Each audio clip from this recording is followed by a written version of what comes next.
well, been a while, ain't it? And yeah, kind of had a little bit of a change, you know, nice little visual change to my room. And, well, not just to my room either, because, yeah, I might have had a little bit of work done. And up, and that's better. Anyways, hey, what's up, everybody? It's Chronofahx, and yeah, I'm back to streaming. It's been a while, hasn't it? Yeah, I just kind of, so for those of you who don't really know, I did do a little bit of live streaming a long time ago, but I kind of had to switch over to more video focused content because I was wrapping up college, and so I was a little too busy to dedicate like 3 hours a day to streaming and all that kind of stuff. So I just wanted to put a focus on video, which I could just work on whenever and for however long I want to. Plus, the game that I wanted to play would not exactly be the best for live streaming. I played Xenoblade, in case you didn't know. But now I'm back and I am ready to do more live streaming. So, before I jump into the game, want to just lay down a few ground rules about my live streams and also just kind of how things are going to flow from here on out, because I kind of want to shift a little bit with my rules, or at least clarify more what you can expect from me. So first, rules. 1, please no bullying in the chat, and also just don't bring up stuff like religion or politics. I don't want to have to deal with any of that, please. I'm just a chill dude who just wants to play games. I'm not interested in talking about any of that kind of stuff. Just sit back and enjoy. Just hanging out with me and playing some games with me. Let's see. No info dumping either. Like, no sharing private information about yourself, or if you're somebody who actually knows me IRL, please do not leak any of my information. Please. I want to keep myself as anonymous as possible. So that would be really helpful. If you could please not do any of that. But yeah, in general, just don't be a jerk, and yeah, just feel free to just chat whenever, send messages to me, all that kind of stuff. Now, as for what I want to do, I'm going to clarify now what kind of games that I want to play. First, I want to put my focus on more nostalgic games. And what I mean by that is any game that came out like 2018 or before, I will play. So basically any game that you guys have grown up with as kids or anything like that, I will play. Whether it be something that I grew up on and really loved, or even games that I didn't play but a lot of other people grew up playing. On Saturday, I'm actually going to be playing Pokemon Black for the very first time. I have a lot of experience with Pokemon, but I've never actually played that specific Pokemon game before. So, and also in the near future, I also want to try and play the Kingdom Hearts games, despite me never playing them before. So, yeah, I think that will be a lot of fun. One other thing I kind of want to note is that 2018 yearly mark. I'm going to be pushing that forward every January 1st. So every New Year's, I'm going to be pushing that date forward. So January 1st will be 2019 and before. And also, any game that in a series that have like a title that came out afterwards, like say, if I play, let's see, I played Okami in the past. When the inevitable Okami sequel, which was announced like a few months back, when that comes out, I'll probably play that on stream, even though it's far beyond the cutoff date, because there is still a little bit of an emotional and nostalgic attachment to that particular game because it's from a series that, well, is nostalgic. So, with all of that out of the way, I think now is the time to start playing some Mario Galaxy. So if you give me a sec to get it all set up. Also, sorry if I bumped the mic. My Switch 2 is kind of in an inconvenient spot. Let's see. Gonna switch over to this. And... let's see, that's the wrong one. There we go, yeah. So yeah, I'm gonna be playing this on the 3D All-Stars. That's just the version that I'm... Oh, what? Oh, one of my Joy-Cons wasn't connected. There we go. So yeah, I'm just gonna be playing it on 3D All-Stars. I haven't bought the, like, HD remake stuff, so... Yeah. Just gonna be playing this on here, so... And here comes the interesting thing. So recently when I was doing a lot of testing to see if this would work or not, I found out while this one I fully 100%ed as Mario, I haven't played it as Luigi. So here comes the question. Do I play this as Mario or as Luigi? Because honestly, I could go either way on this. I can do this either way. For those of you who don't know, if you 100% the game as Mario, you unlock Luigi as a playable character, and you can basically play the whole game as him. The main difference being that Luigi runs and jumps, runs faster and jumps higher. I cannot talk today. But in exchange, he is a little harder to control because he is on permanent ice physics. And on top of that, they also completely cut the intro of the game as Luigi. But in exchange, you do get a few additional story stuff that's not present in Mario.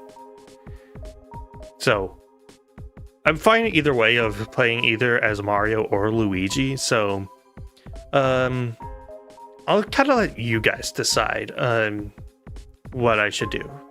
Because again, I'm totally cool either way. Because I do have experience playing both versions. So it really just depends on what you guys want to see. And just kind of spin the face, spin the face, spin, spin, spin, spin.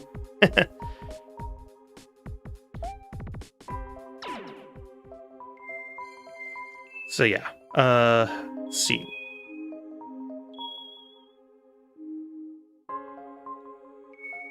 So, Luigi time?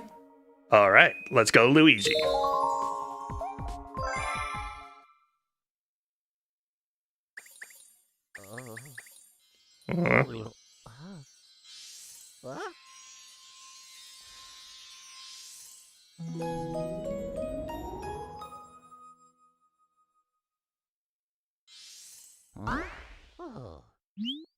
Finally, you're awake. Let's play.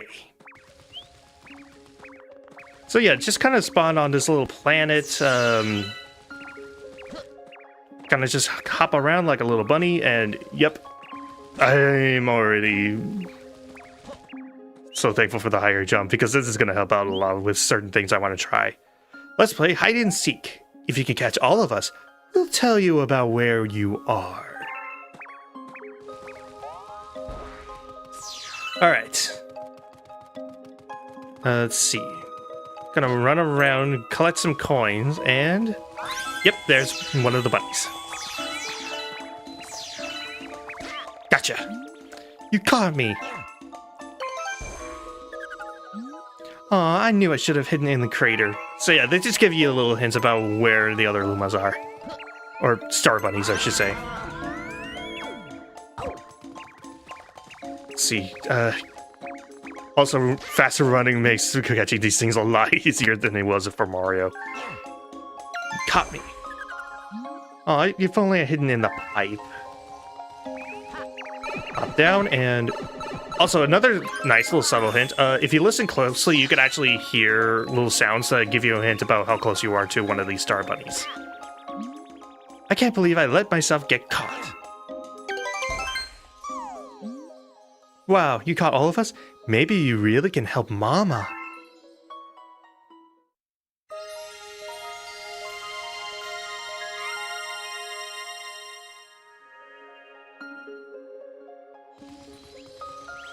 Let's see, can I talk to you? Sorry about bringing you here so suddenly. We should probably tell you where you are. There's a connection here to deep space, far from your lands. We call it the gateway to the starry sky. So yeah, this is actually known as the Gateway Galaxy. Mama's waiting up above. Please help her with whatever she asks. Please do what Mama asks. Gonna jump up and... Dang it, I know it's possible to get up here. There we go.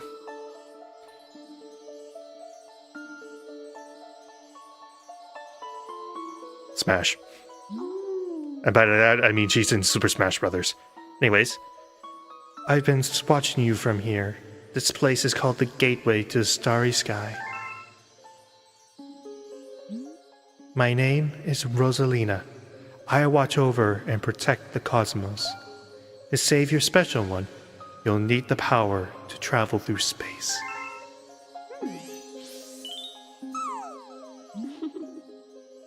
Luma can give you this power. I will entrust you with his care.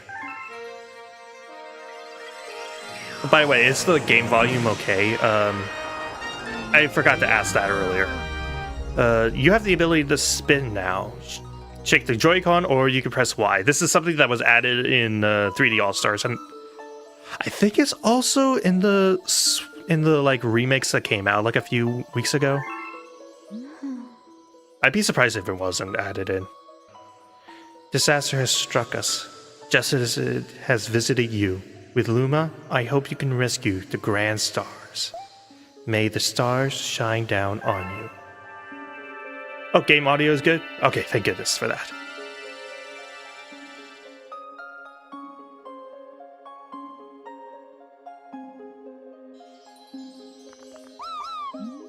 Shake or press Y to spin into things that look breakable.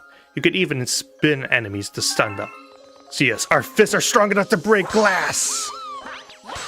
Or space crystal, whatever that stuff is. This is a launch star. Basically shake into it and you go to the next area. And there we go. Adventure has truly begun. Go around and collect these star chips, which will form a new launch star.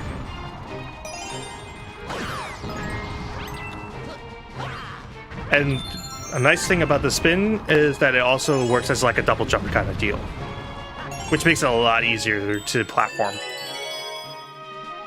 And I'll be sure to show off a lot of the fun tricks that you can pull off, because yeah, I play this game on like a yearly basis, like to 100% every time. And because of that, I've tried out a lot of funky physics with this game, and I can't wait to try them out with you guys. And even try out a few things that I haven't done before, but I've seen other people try, and see if I can pull them off. Let's see, there's supposed to be... Oh wait, I just remember, I need to talk to the Luma before it could spawn. You can spin to daze them and kick them. So this is regular Goomba. Spin and kick.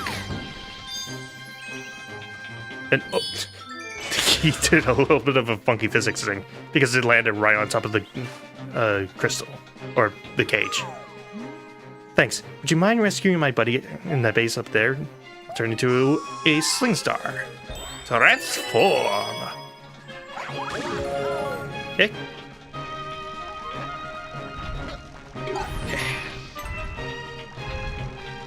And also, this thing can act as a nice stunner. go ahead and collect some of these star bits, which, fun fact, are actually based off of a Japanese honey candy. I'm blanking what they're actually called, but yeah. Let's see, just hop over and hurry down here. Hop down into the pipe.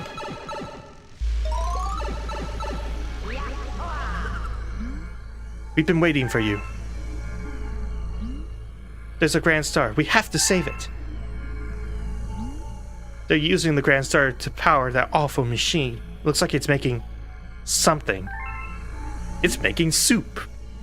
We have to do something before the Grand Star's power is drained. Quick, find a way to make that to stop that terrible machine. So yeah, just step on the yellow panel.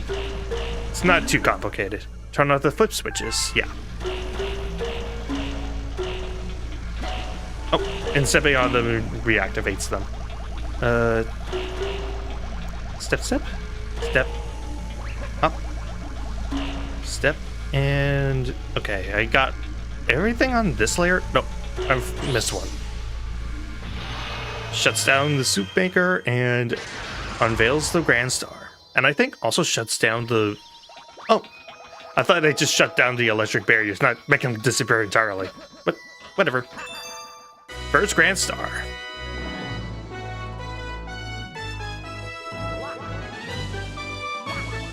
Star!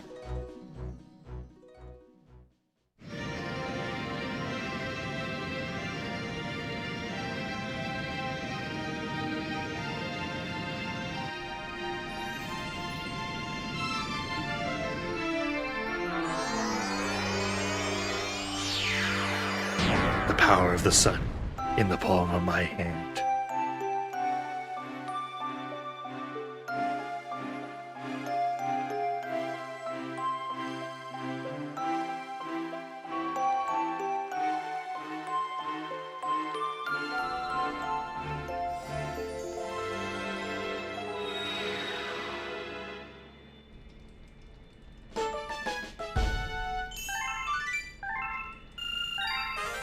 Discovered a new galaxy.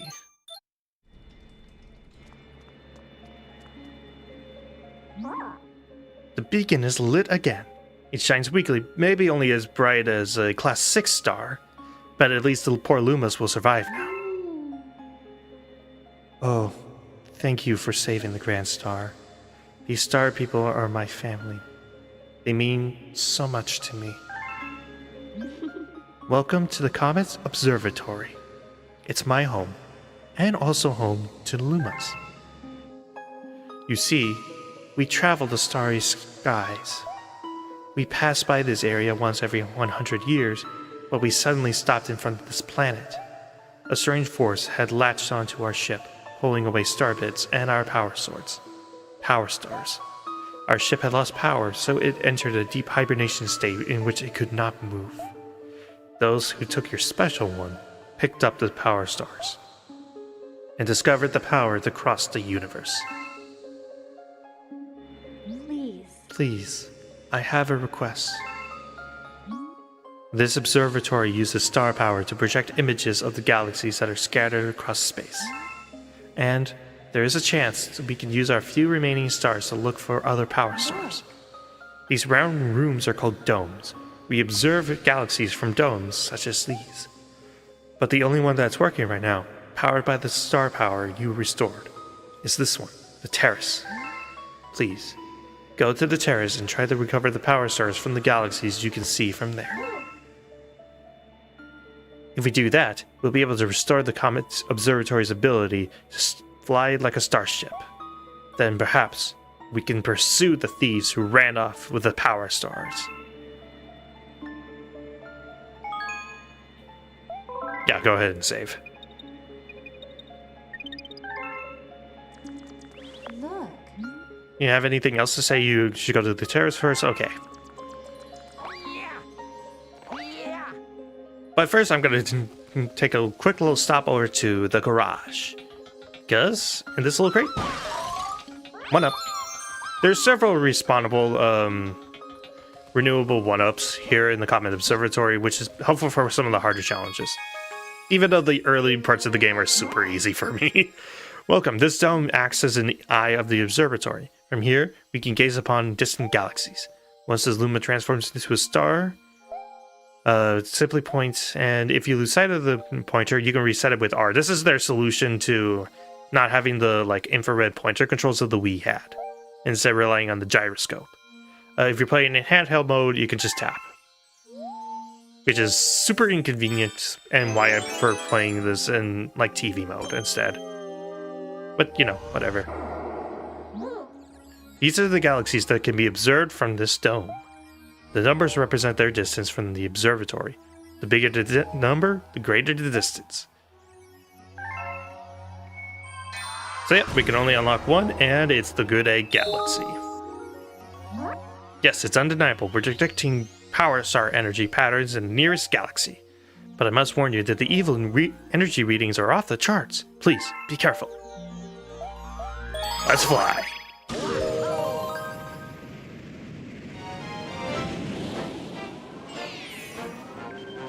Dino Piranha. Let's do this. And yeah, let's kick these off with probably the best song in the game. For me, anyway. Wait for Luigi to land, and... oh, this song.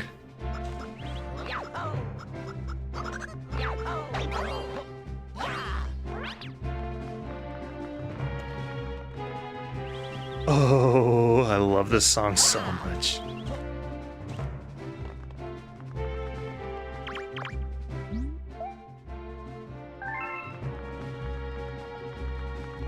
It's so glorious, I love it. And now to totally interrupt it.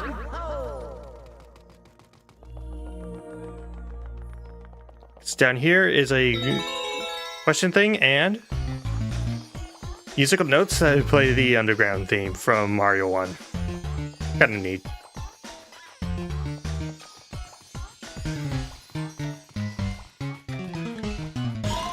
And 1-up. But you don't need to chase down, just wait here on the side of the wall and it'll just come to you.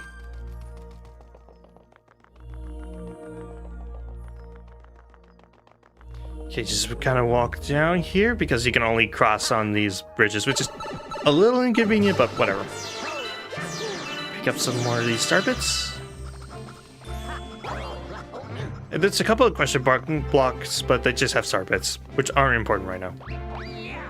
I could take that loom up to do a sling star, but I'd just rather just jump across and just pick up the launch star from there. And, oh, these boulders. So, as a kid, I thought these things were completely indestructible outside of, like, one specific power-up that you get later in the game. But, as I discovered recently, you see these red things in the... If you spin into them, those just break apart into star bits.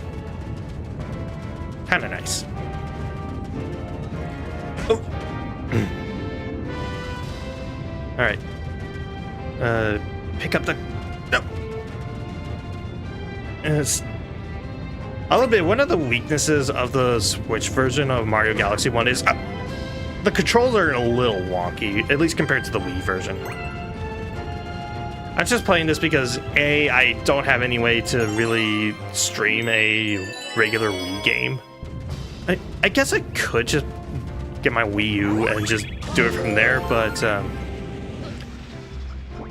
whatever. And I guess the other reason is I kind of want to have a little bit more of the like HD look of it.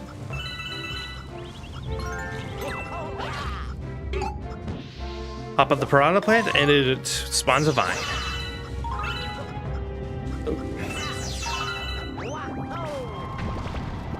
Okay. Jump straight across. Ah!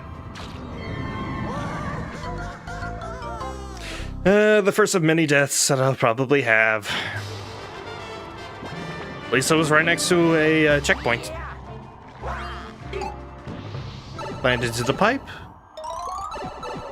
It just gives me an optional It just gives me an optional area where I can do a bunch of flip switches. Okay, jump on that, and diagonal jump, and there we go. And I think this allows me to, like, bypass an area of the level. Yeah, it allows me to skip an entire area. Oh, I was stuck in the sand for a second. I was like, why can't I move? Alright. Take the money bag and give me some star bits. Or I guess it would be like a star big bag. Either way. And this launch star should take me... Yeah, those star bits are forming around me, which means... I'm about to hit Dino Piranha.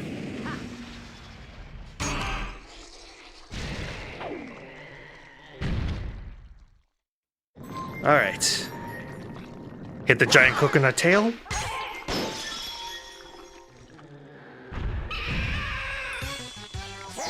And here we go.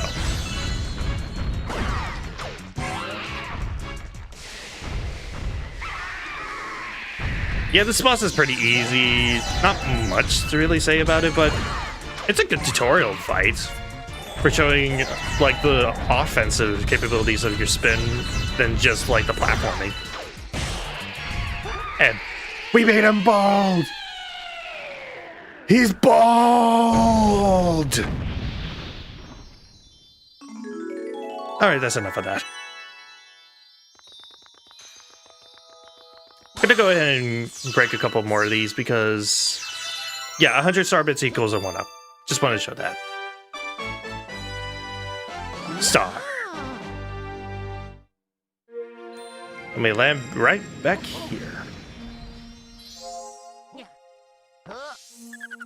Do. 2. Okay. Yeah, go ahead and save. Those star bits are star bits. Really? To Lumas, they are the tastiest, most delectable treats imaginable. Aim your pointer at the screen and point your pointer at them to pick them up. If you're playing in handheld mode, touch the screen. And then you can shoot using ZR. Why don't you try it out? Aim at me and shoot me with some star bits. Alright. That's the ticket. Yum. Delicious. Oh yes. Thank you. Mmm, tasty. Let's call those little morsels my fee for this lesson. You can also shoot them at enemies or feed them to a hungry Luma. Either way, I'm sure Starbits will be a big help on your adventure. That is actually one of the nice things about Mario Galaxy in terms of the structure. It teaches you things at just the moment when you're about to beat them. Because the second level is a snack of cosmic proportions, which does involve Starbits. So it's kind of nice.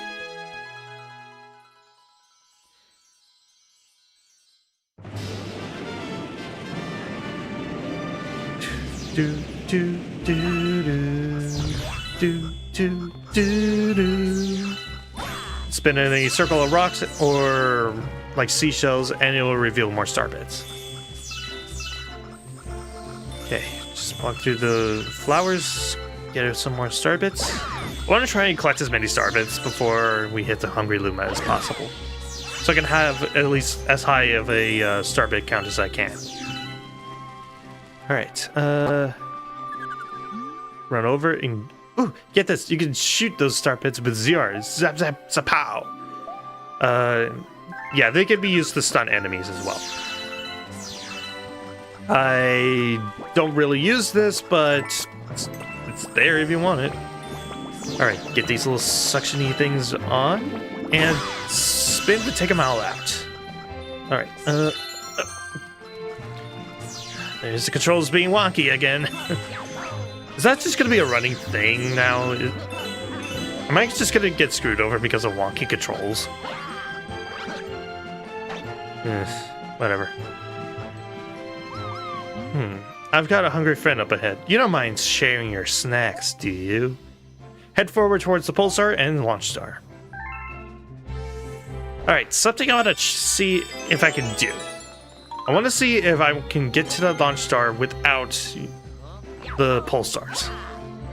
Let's see, no.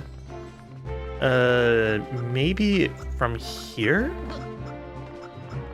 Alright, well, that didn't work. Come on. Nope.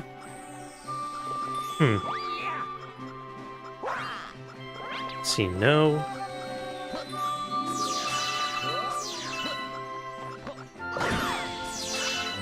Alright,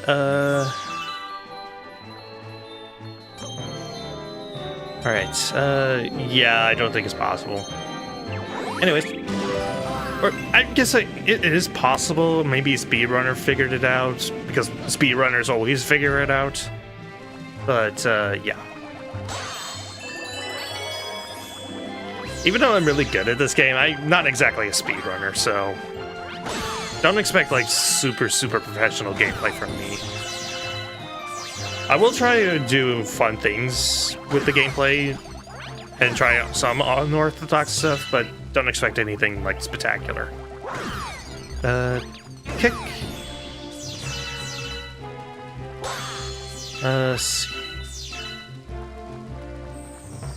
And this thing acts kind of like a punching bag, so if I spin, I can break things with it.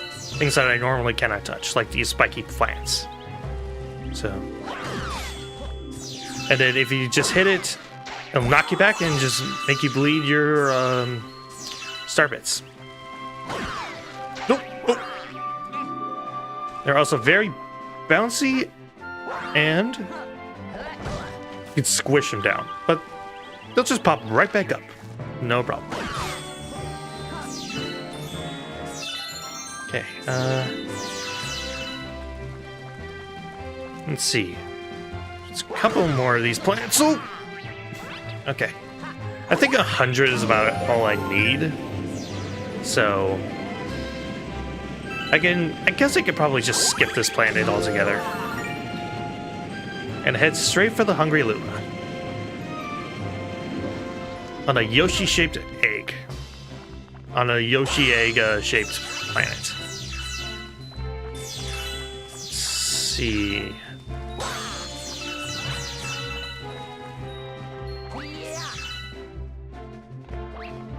Gotta just hop over and... Hey you! Yeah, you! Got any tasty star bits? If you feed me a bunch of star bits, I'll burst with snacky happiness and then transform. I'm famished. I need 100. Yep, I was right. Dude, you only need 98. I mean, you already have 2 on those little lollipops, don't you? Anyways, feed him until he's overweight, and that's it. I'm stuffed. Here we go. Transform!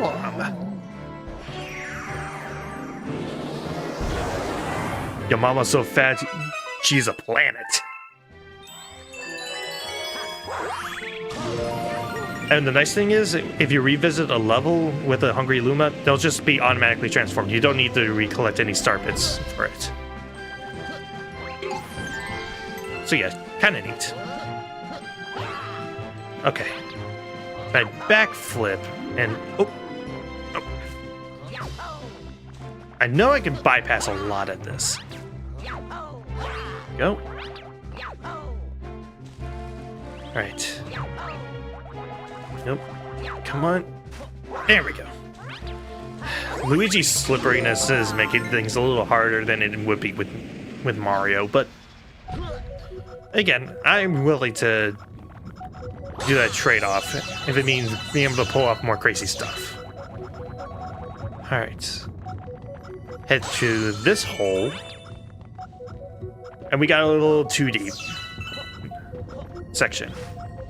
That is one nice thing about Mario Galaxy, is that it's not just a 3D platformer. It does have a lot of respect for 2D stuff as well.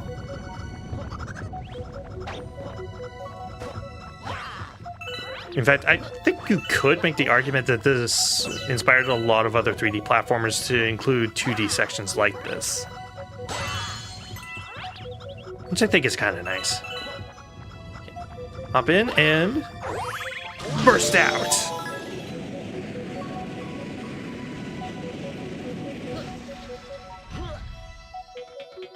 And I don't think I need the pulsars. I think I could just, like, long jump it. Yep. You got a star.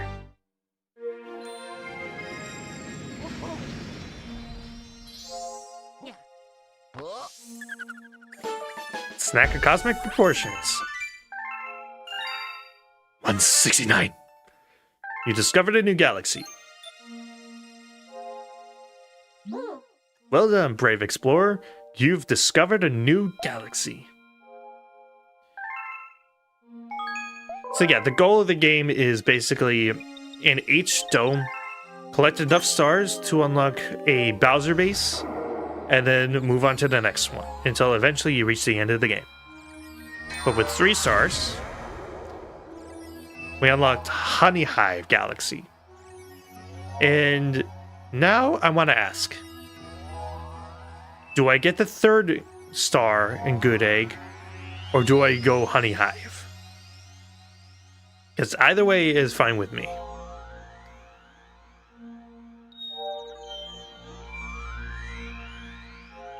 Because the 3rd galaxy, the like 3rd star for Good Egg is like a boss fight.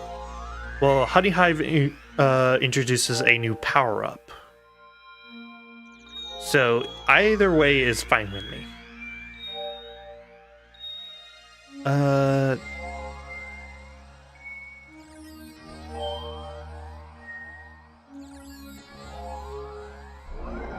Oh yeah, you can also kind of shift around the map a little bit like this. It's kind of neat. It's kind of fun. It just makes this weird sound. Plus, you can kind of see these galaxies at different angles, and it's kind of fun to see sort of these full renders of places. All right.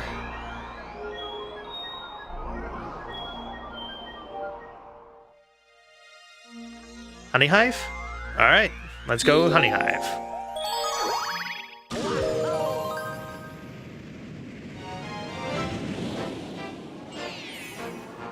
B. Luigi takes flight.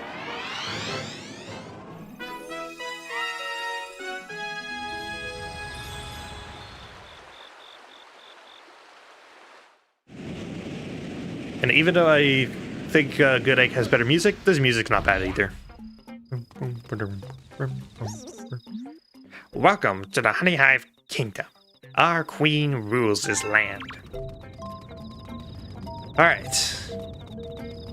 And here we get a few new mechanics. Like, here we have a swing that we can just kind of swing around on and get to higher places. Or launch ourselves. Oh, barely avoided the boulder. And normally, you're supposed to grab this question mark coin. But I don't wanna. Because if I'm not mistaken, I think, if I can point the camera, yes, down there is where we're supposed to go. So, oh, no, I meant the long jump. No, stop it, Luigi. All right. Anyways, screw the bee mushroom! I wanted to see if I could pull it off, and yeah. Again, it pays to know. Oh, no!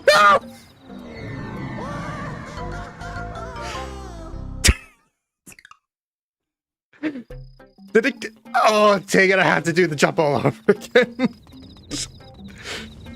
At least now I know I can do it. Okay.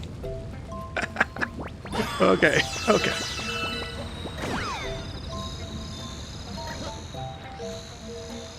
Yes, cower before me, bugs. Okay.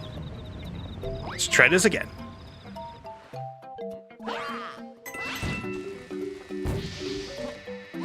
Honey is heavy because, yeah. Okay. Hoop. Jump over and blast off. All right, let's hope that the question mark block wasn't necessary for unlocking the bee mushroom. Because there should be some crystals containing... Yes! Completely different visual from what you normally see the text box for. Okay, just fly on up. And yeah, you have a limited fly meter, so you can't fly forever. I mean, granted, according to all known laws of aviation, a bee shouldn't be able to fly. Anyways, you could also climb on like honey walls as Bee Luigi, but I want to take this vine real fast because leads to a kind of reprint thing of that. Whatever. It leads to another bee mushroom and also reveals that coins refill your flight meter.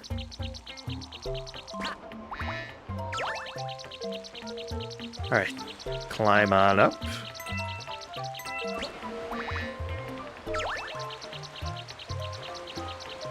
Okay, hop on up and stop.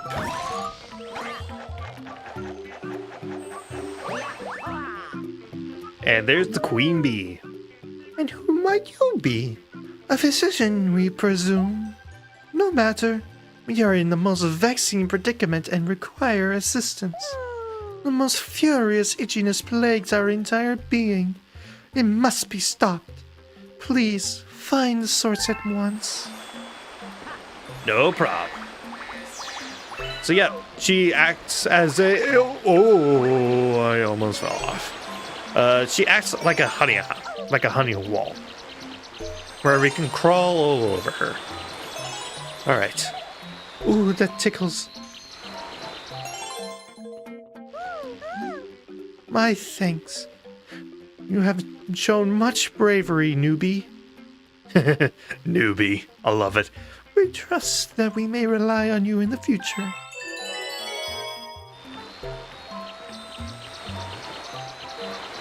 Alright, time to get off of her, because I was kind of getting uncomfortable flying around her crotch like that. And... here we go, Captain Toad. Ah, a bee! What? Luigi? Hey, it's you! We escaped from Peach's castle too! But then we thought Bowser would get us, and then we got lost with Luigi! Oh, I just remembered! We found a power star! I'm sure you need this! So here, take it! That was probably the worst Captain Toad impersonation ever. I am so sorry. Take this power star!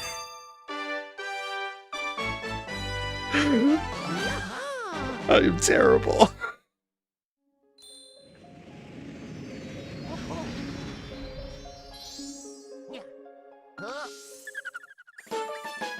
And that's 4 stars.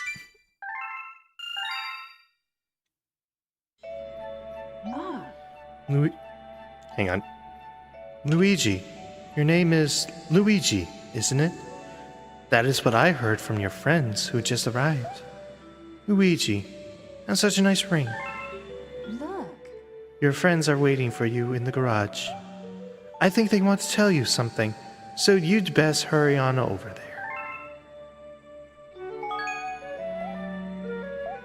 Yeah, we'll be sure to go over and check them out. Hop. Hop and a skip. And yep, now there are toads all over the Comet Observatory, including this male toad. It's the Luigi! Check it out! I'm a male toad, and I have a letter for you. Dear Mario, I'm in a faraway place, but I'm alright because you're coming to rescue me. P.S. I hope this gift will come in handy. From Peach. Huh? It's addressed to Mario. Don't be upset, Luigi. Hang in there. Princess Peach included 20 1-up. If you're playing as Mario, you only get like 3 additional 1-ups, so there is an added benefit to playing as Luigi. Anyways, seems like they're building something over here. Luigi, somehow we made it too. We'll help you get the power source and save Princess Peach. You can count on us, Luigi. We're all in this together. Okay, I won't do the Toad voice. It started to hurt my throat a little bit. The Lumas are going to help build us a ship. When it's done, let's look for Princess Peach and Power Stars. This ship is for the Toads. He's the little brainiac one. So I guess this place is some kind of mobile space station controlled by that Rosalina lady. But who exactly is she anyway? She's not a witch, is she? Itchy! Okay, I promise not to do that. No, that's ridiculous, right? Where's that Rosalina lady? Where are we? I want to go home. I'm so homesick. So yeah, they'll just kind of be hanging around here for a while. Let's head back into the terrace and see what other levels we can do. Let's see. We can do either the second level of Honey Hive or the third level of Good Egg.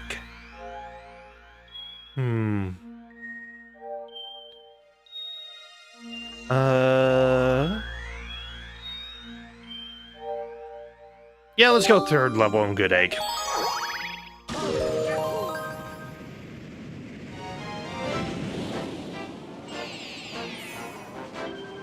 King Caliente's battle fleet. And this to me is the level where things get really good. Like, this is the first genuinely great level in the game for me. Like, I love all the other levels before this point, but this is the one that that's really good for me. Okay. Pick up a few of these star bits and... Ow. Okay. Jump up. Wait, Oh. Gone for a long time. Need to get in and use the pipe on the other side. I wonder who lives here. What does the sign say?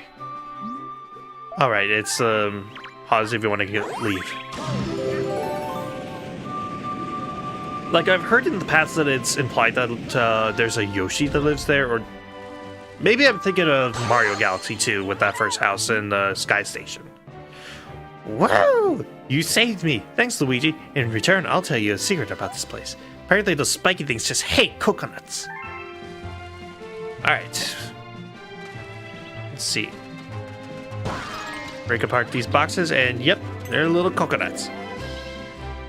And because these things don't really pop up too often, if you have, like, I think 9,999 star bits in your like totals, like when you're in the Comet Observatory, these things become watermelons instead of coconuts.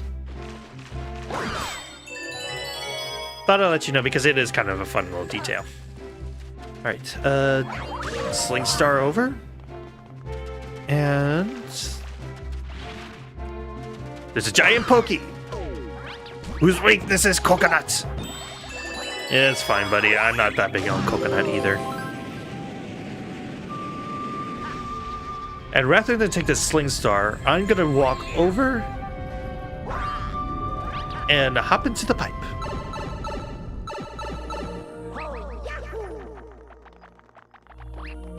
Because here, we have a new power-up.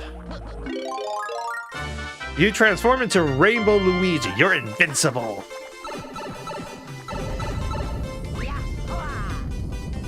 Meaning we can break apart the chain jumps.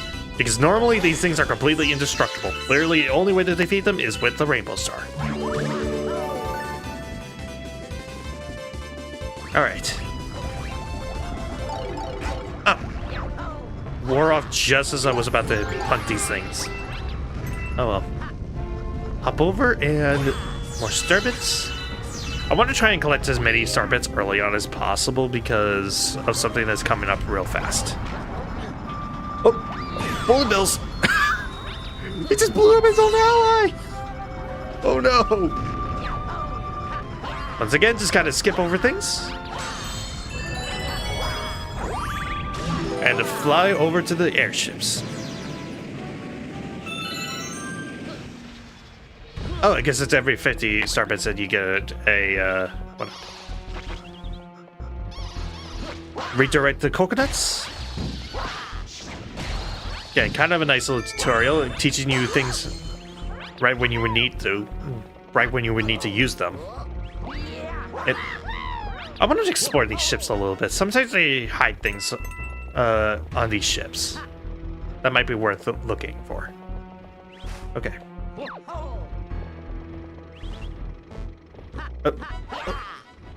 Okay.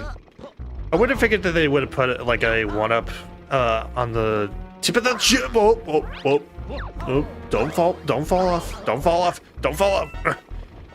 Yeah, I don't know why, but the physics are just a lot more wonky than usual. I don't know if it's just because it's Luigi or it's just because Mario All-Stars is not the most stable thing, but it's been acting a lot more wonky than usual. Anyways, right here we get a life shroom, which increases our health bar to 6 instead of 3. These things usually only pop up during levels with bosses in them. Alright. Blast off!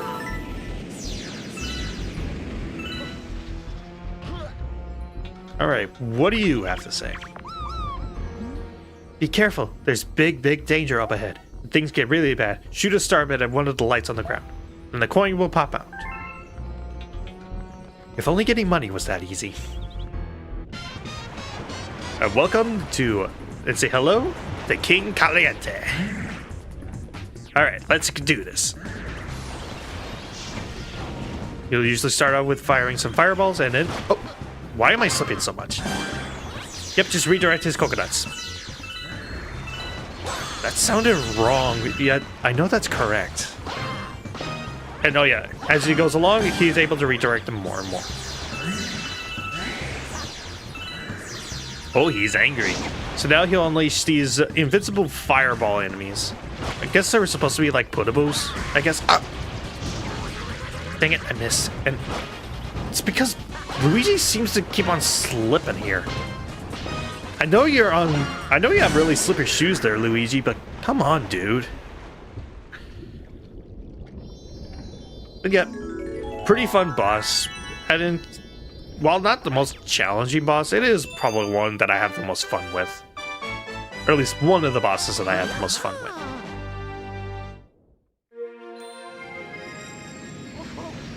Land back in the terrace. And that is star number 5. You discovered a new galaxy. Yeah, let's not save. It saves time, ironically enough. And once in a while, after completing certain levels, you unlock these. These are like the single star galaxies, or the gimmick galaxies as I like to call them. These things only have 1 star and are usually centered around a certain gimmick. In this case, race surfing. But, kind of stuck because... Or wait, I think there was supposed to be a hidden star somewhere in the good egg. If I remember correctly.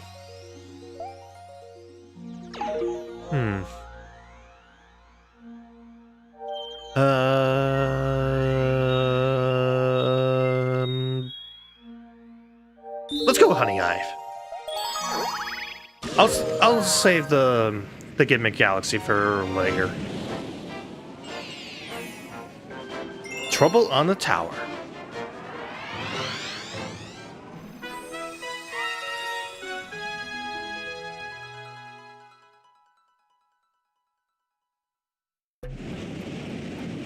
Okay, let's see if I can collect any star bits on the way in. Okay, got a few. And actually, speaking of star bits, redirect Yep, there's a giant M just outside the galaxy, made out of star bits. Kinda neat. And over here, one up if you're daring. But I already have like 20 lives, so I think I'm good. Our butt is so powerful. Yeah, we can ground pound these stone things.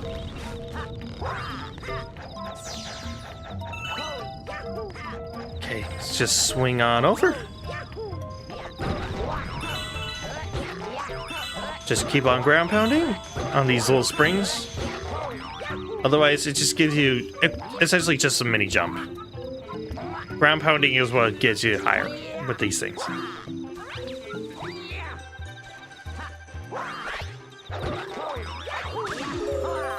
Oh yeah, I almost forgot about this move. If you spin and ground pound at the same time, you do a homing ground pound.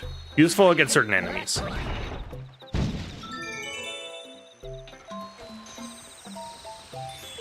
Alright, collect a few more of these.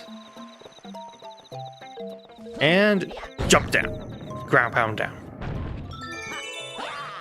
And that billboard there just teaches you about wall jumping, which I've been doing a lot since the start of this, so yeah. I don't need it. Alright. And up we go.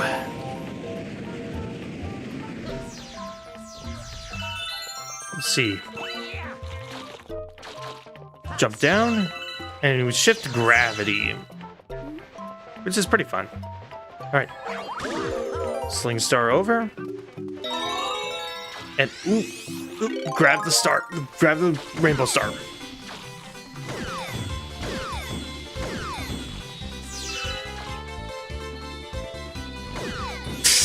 Oh my gosh, I massacred that dude. Oh my gosh. Alright. Alright.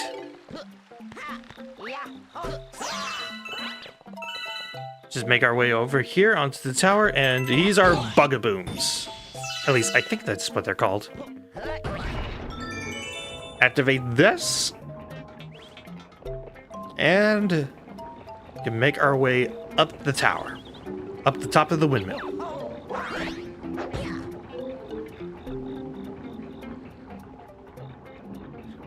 Up we go, up we go, up we go, up we go. And oh, so cute.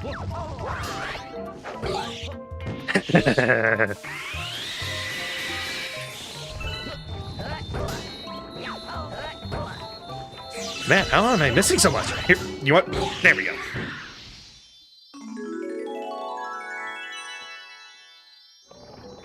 Also, I had to wonder, is it possible to...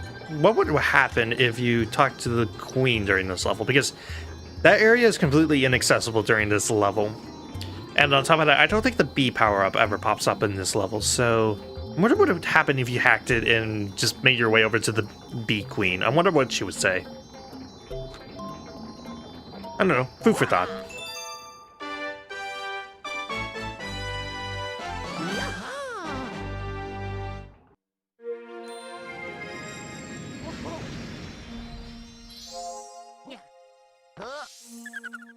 Tap, tap.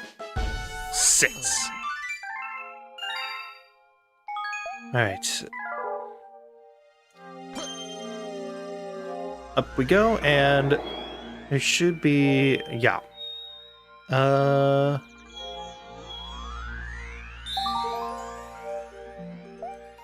let's go 3rd level in Honey Hive.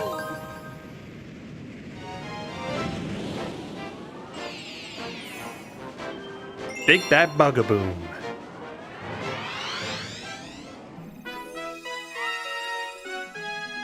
This is another level that I consider a favorite of mine.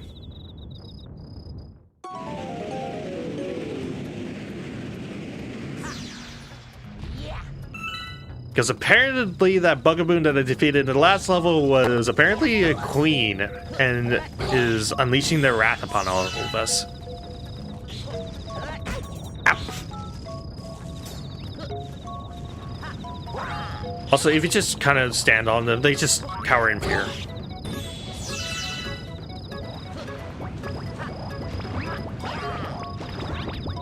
Yep. Off and kind of swing around, collect a coin.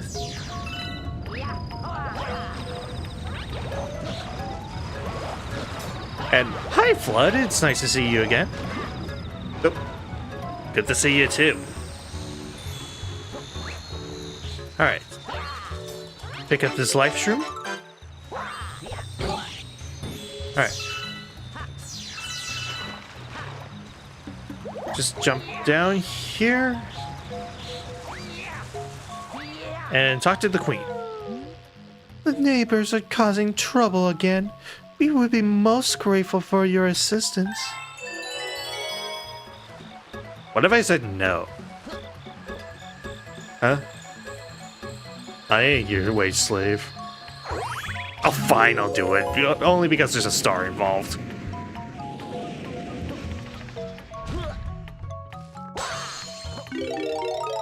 Return of the bee.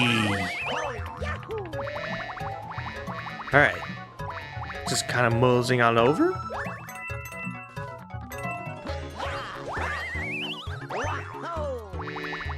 So yeah, this level isn't too special until the boss. The boss is what really makes this level great for me.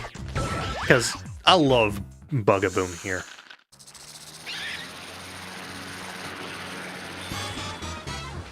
So yeah, he just flies around and he poops bombs.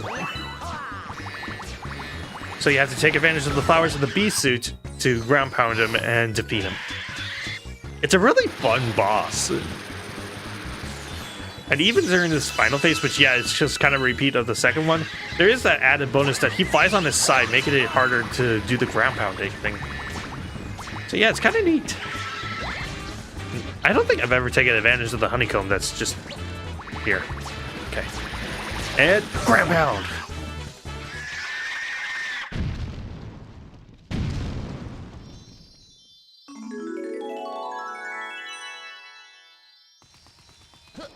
Amelie. Do do do do do do do. Okay.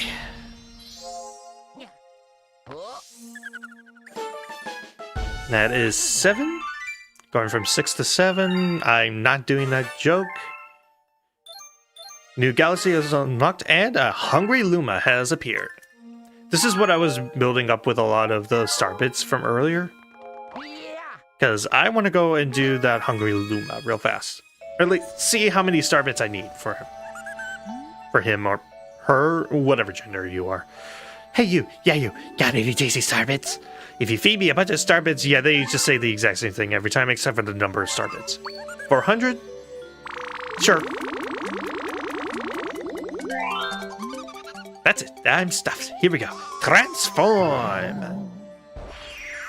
Spit all over my microphone with that one. The sweet, sweet galaxy has appeared.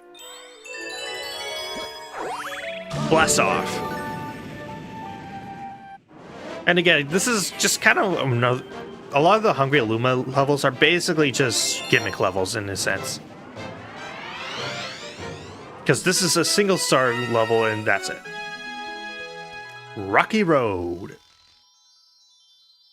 I've actually never really been that much of a fan of Rocky Road. Like, I love chocolate and I sometimes like nuts, but I don't know. Rocky Road has just never been a favorite of mine.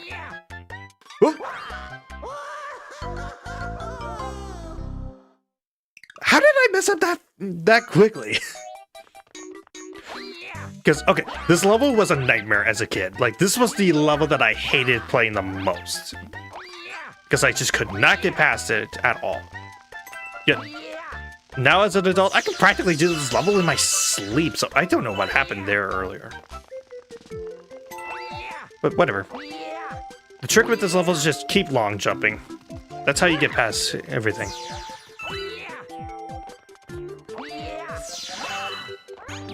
Just keep on long jumping around and around.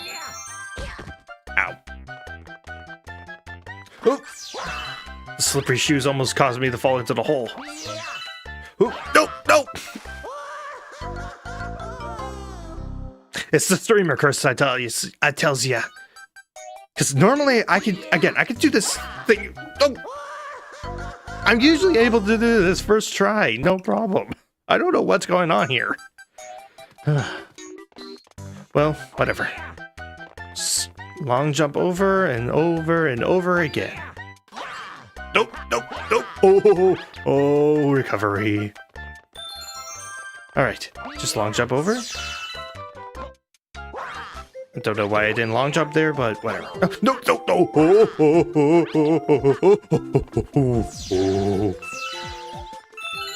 Jeez, calm down. It's just a game. Just calm down, Fox. No. Okay. Here we go. We got a power star!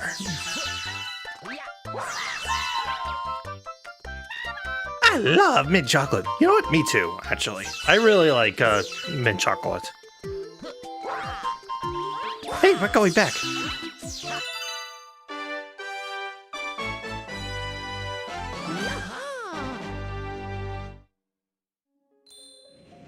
And because it's a Hungry Luma level, which is kind of land back in the Common Observatory. Instead of like any of the domes. And that's 8 stars. Discovered a new galaxy, which is the enemy base. But I won't do that now. Because one of the things I like to do when playing through Mario Galaxy is complete every level that I can within a certain world and then move on. Our buddies in the garage want to say something. We have finished building the starship, the Starsroom starship. We'll use it to search for power stars. And we, the members of the Toad Brigade, will be the brave crew. And this brigade needs a bull leader. So I nominate me. I am never doing that voice again. Kill me. Anyways, yes, they built a new spaceship. It's now in the shape of a mushroom. All right. We have discovered an enemy base in the region. We can only hope that they're not misusing the power of that poor Grand Star. Well, that's all fine and dandy, but there's gimmick levels, yo. Let's go flip switch.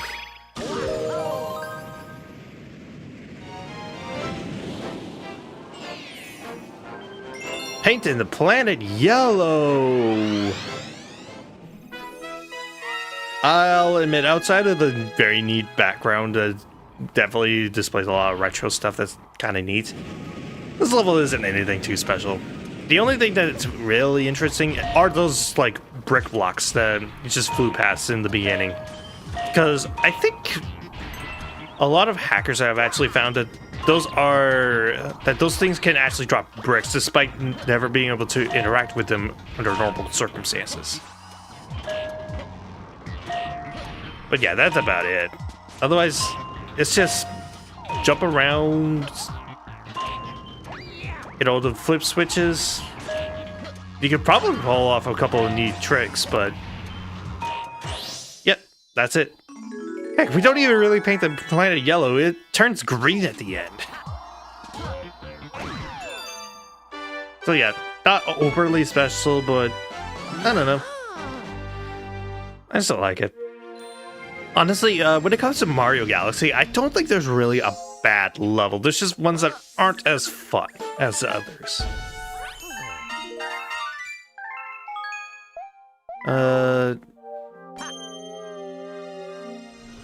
So now all there is left is just the loop-de-loop galaxy. You do the loop-de-loop and pull, and your shoes are looking cool. Surfing 101.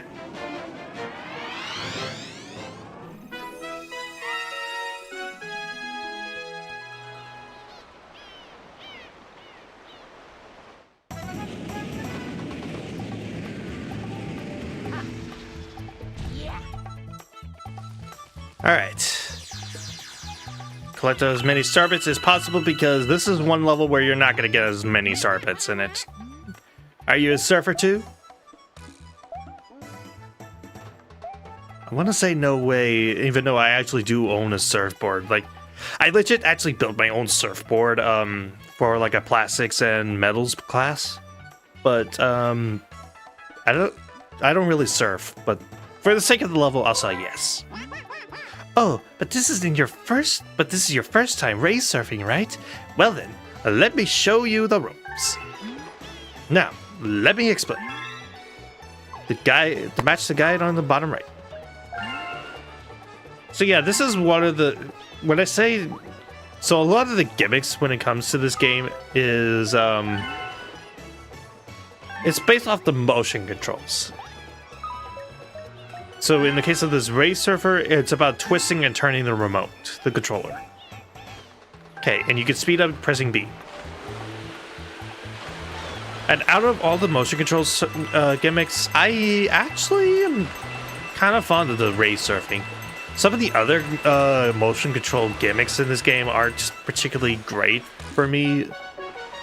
But I don't know, I've always kind of liked race surfing.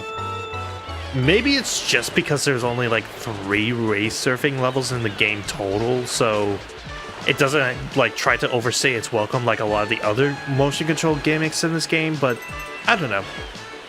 What do you guys think? Like, or which of the like motion control gimmicks is the one that you either like the most or like just at least tolerate enough that you kind of enjoy yourself?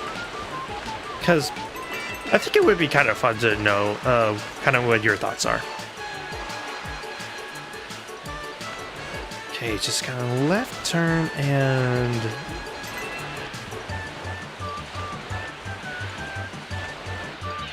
fall right down into the water and boom.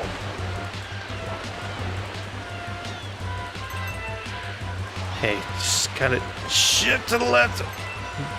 Oh, playing with my oh no! Crap!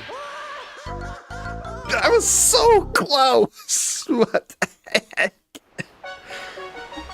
And you had to do it all over again. Yippee! Again, I honestly could probably do this in my sleep, but for some reason, as soon as I start doing streaming or any sort of recording stuff, that's when I suddenly suck at everything. I swear. Which makes me afraid for the actual legitimately hard stuff that comes up later. It makes me very afraid.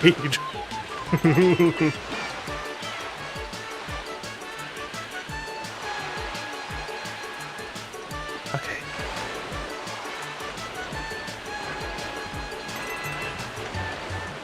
Alright. Fall straight down. Boing. Because of course that's how water physics work. But then again, there's literally nothing containing the water, so it's just floating off into space. Even though there are clouds around it, implying that there's an atmosphere, I'm overthinking this too much.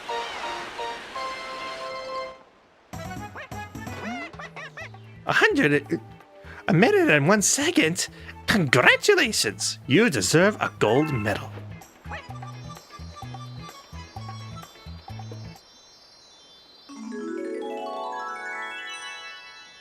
I could grab that star, but is there no way to change the camera? Maybe it's another galaxy, but I thought that there would be other platforms where it would take you like to a sling star and you could fly all over and take a look at the track itself from an outsider's point of view. But I guess not.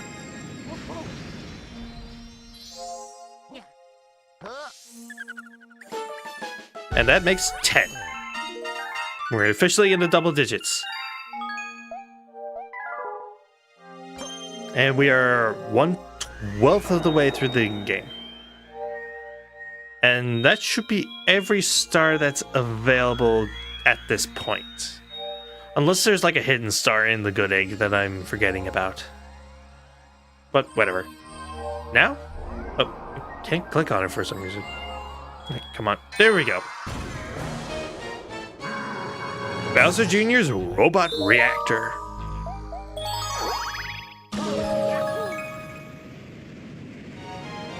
You know, with Bowser Jr.'s airships resembling pirate ships, does this make a Robot Pirate Island? I'm just saying.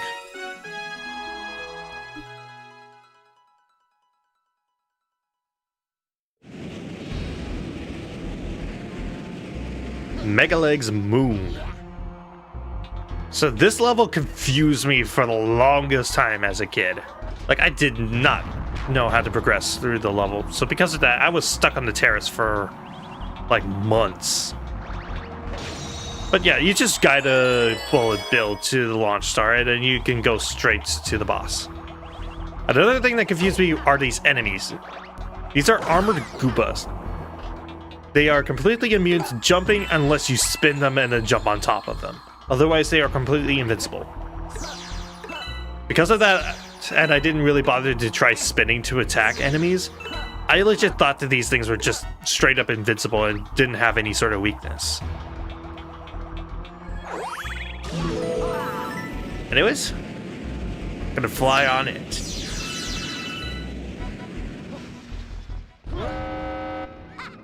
See? Pirate ship. It is Robot Pirate Island. You made it. But I won't even need my dad's help to take care of you. Go at him, Megaleg. Stomp him with the power of your Grand Star.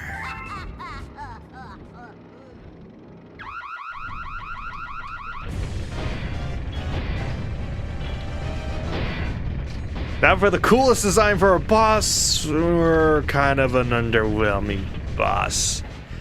Yeah, I'll fully admit, even though I love the design of Megaleg and even love the idea that you just essentially, that this whole boss is just one giant platforming level, it's kind of underwhelming, to be honest. Oh, I did not mean to do a backflip. I meant to long jump. There we go. Hey, grapes. Break apart that. Hey, thanks. Yeah, I worked hard on them. Spent like a good solid month designing them. Honestly, it pushed me back like an entire month to complete everything. Because I originally wanted to start streaming again like back in September, but there were so many ideas that I wanted to do to upgrade my look, but that took too long. Anyways. Yeah, I used to... Oh, why am I failing so hard at this? Alright, anyways. One neat thing that I learned is you don't need to actually destroy any of the gates. If you can do it fast enough, you can actually have the bullet bills fly over the gate and into the Grand Star cage. But for some reason, I just can't pull it off. I don't know why.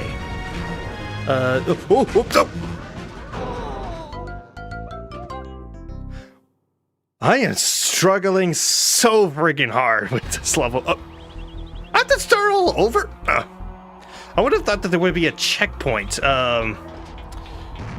just at the start of the boss, because that's normally how it's supposed to go. But whatever.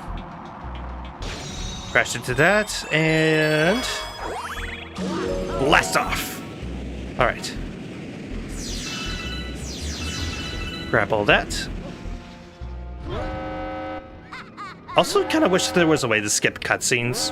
I think they included that in Galaxy 2, but I don't think they included it in Galaxy 1. Anyways, yeah, stomping with the power of Grand Star, blah, blah, blah. Activate the siren. Alright, let's go. Take two.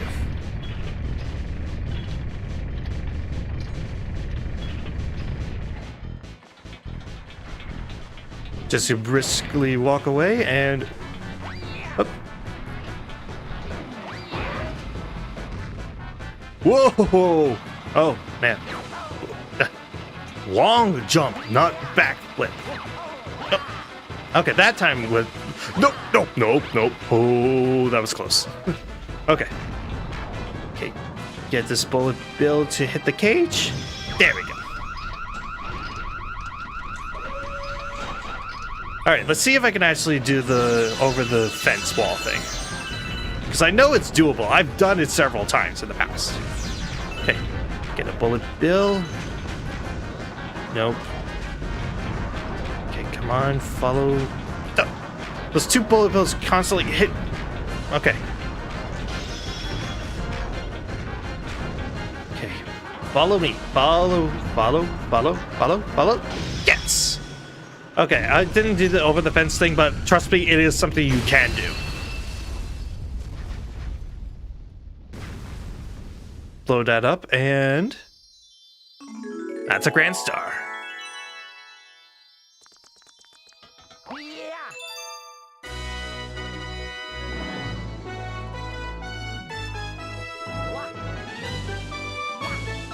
Star!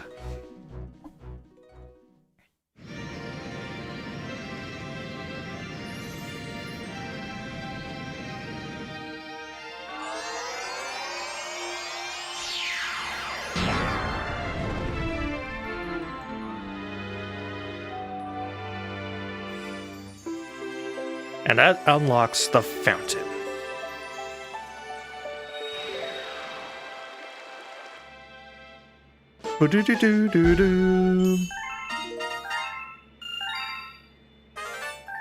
And yeah, that's two galaxies right up the back. Okay. The ball of flame represents the power of the observatory. We call it the beacon. When you recover a grand star, a little star power will be restored, and the beacon will grow. The Comet Observatory can use that power to fly through the universe. Once all the power is restored, we'll be able to fly to the center of the universe. Thanks. It's kind of fun to add some voice effects, especially with more stories-driven stuff. So I'm glad you like it. Oh, power's on in a new dome. The newly opened dome is called the Fountain. It's really quite relaxing. Honestly, I wouldn't mind just having that little space like the Fountain, just kind of vibing and just relaxing. Because it is because out of all the domes, it's probably because it is one of my personal favorite domes. Not my absolute favorite, like aesthetically, but I don't know, I still like it a lot. Because yeah, don't you just kind of want to just sit here, kind of chill, just listen to the water just trickle along? It's nice. I like it.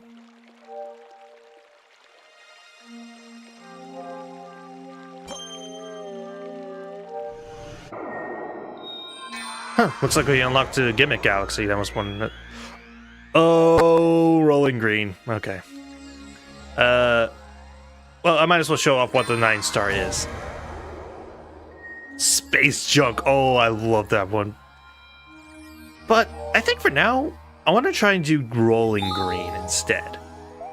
Because space junk is really special to me, so I want to save that for just a little bit. Rolling in the clouds.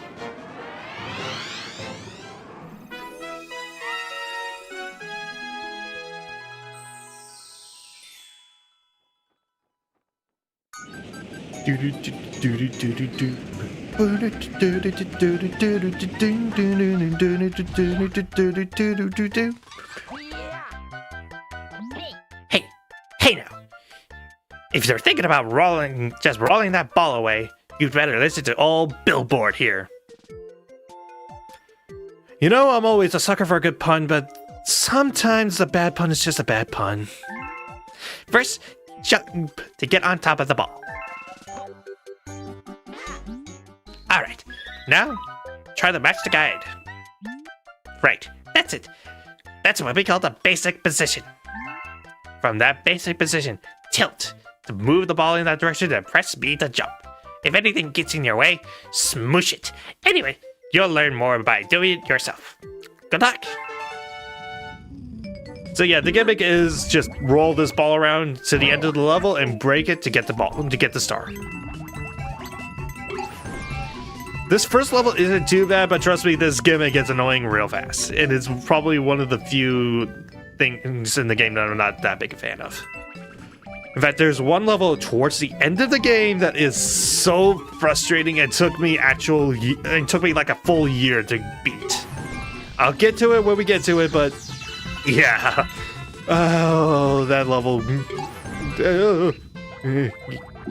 It gives me full PTSD. Calm down, it's just a game. Okay. Hop over. Okay.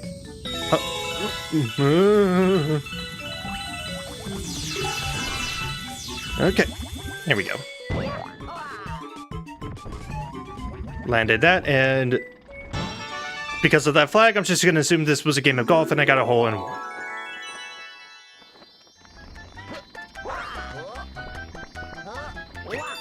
Jump onto the pole and get the star.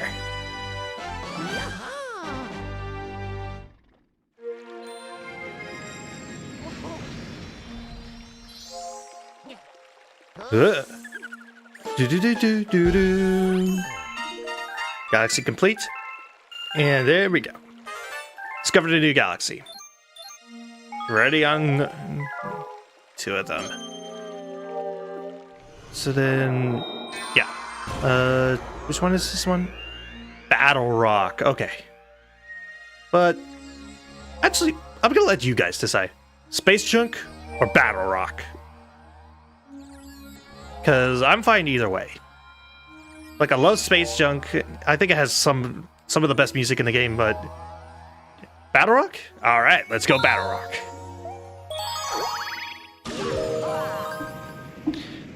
Shift to my chair a little bit.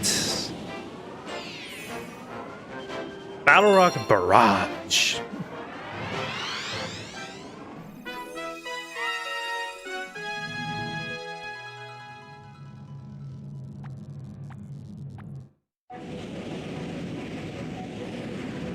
Alright.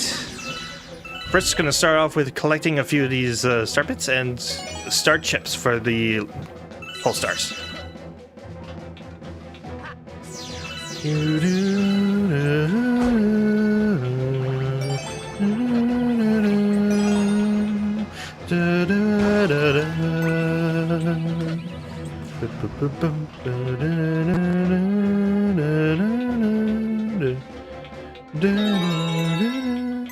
Yeah, even though I think Space Junk has better music than Battle Rock, I can't. What the heck was going on? I was holding straight on the controller. Anyways, even though I think Space Junk has the better music, Battle Rock's music is no slouch either. I love it. Okay.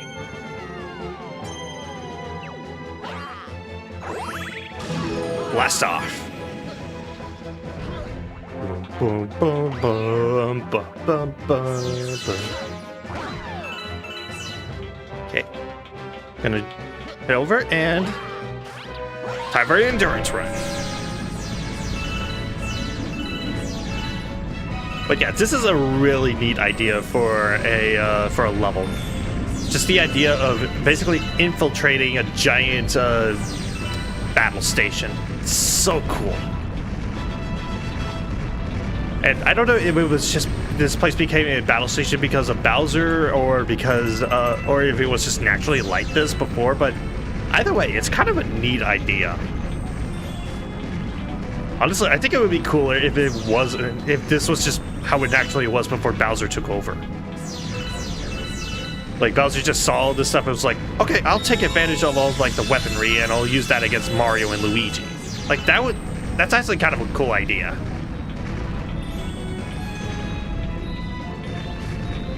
Okay, just hop over that. And, I can't believe I never noticed that before. One of the cannons is actually busted. I've never noticed that before. Oh, there's another one. Huh, actually, there's several busted cannons. Never noticed that before, actually. Cool. Alright. From here, it's just getting some bullet bills. Hey, big guy, over there! Can you see me? No. Oh well. Hop over. Don't hit the Goombas. There we go.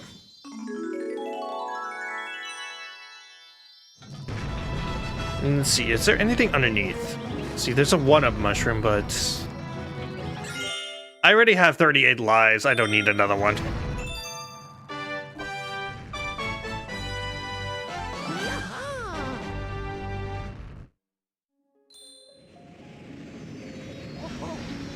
Wait, does Rosalina have something to say to me? I don't remember what this one is about. 13 stars. Oh! Okay. Prankster comets. Well, this was inevitable. Prankster comets have very strange effects on galaxies. If you want to learn more about these curious comets, ask the Luma who knows about such things. Alright, well, so a rule I'm going to be putting into place is, if there is a prankster comet that's currently available, right, I will go out of my way to take care of it, because completing other levels actually causes them to disappear. So, I'm just going to go straight into Good Day Galaxy's Speedy Comet.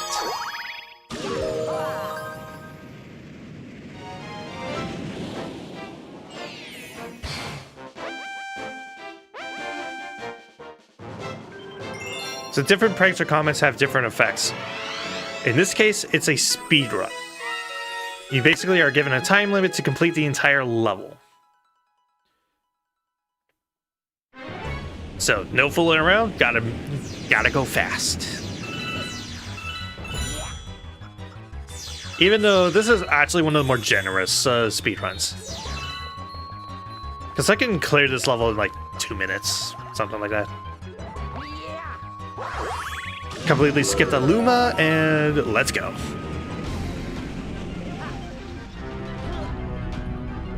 Alright, grab that. Grab that.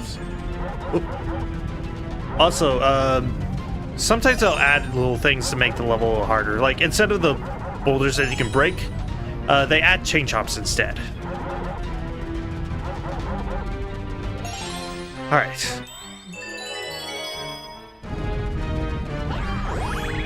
Blast off.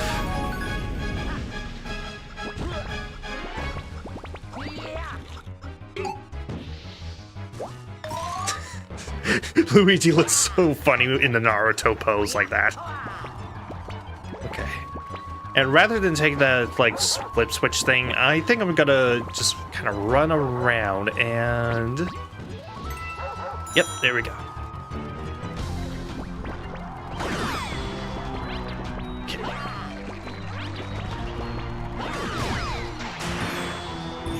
Huh, well, that worked.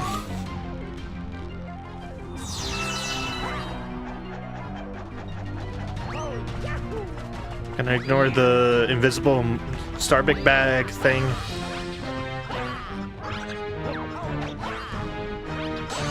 Break apart that, and I have about 30 seconds to defeat Dino Piranha. Well, 2 minutes and 30 seconds to beat Dino Piranha. Here we go.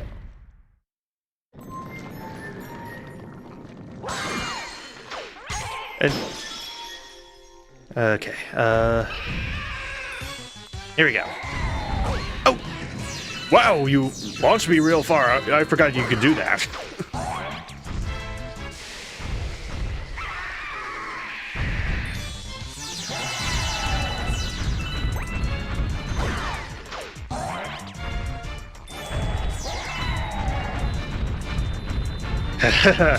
Well, guess what, buddy? I made you bald again! Bald, I tell you!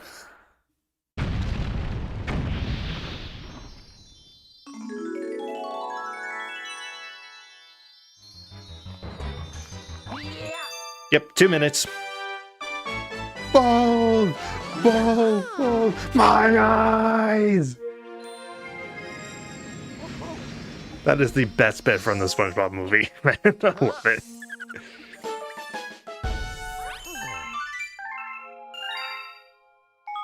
Alright,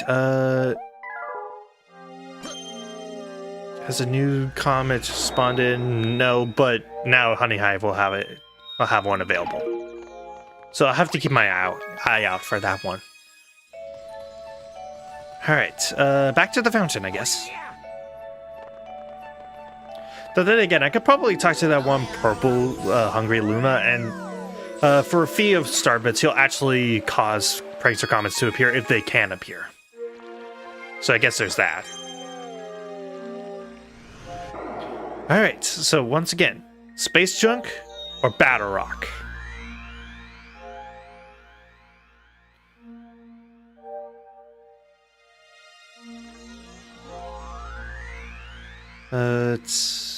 Let's go Space Junk? Alright, let's go Space Junk.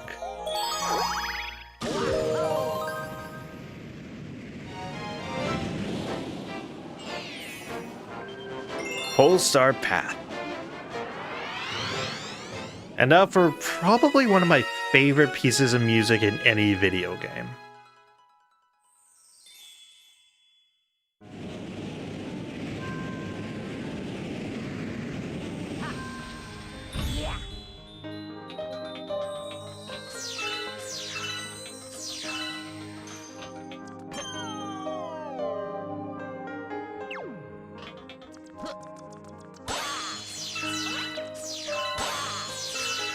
Yeah.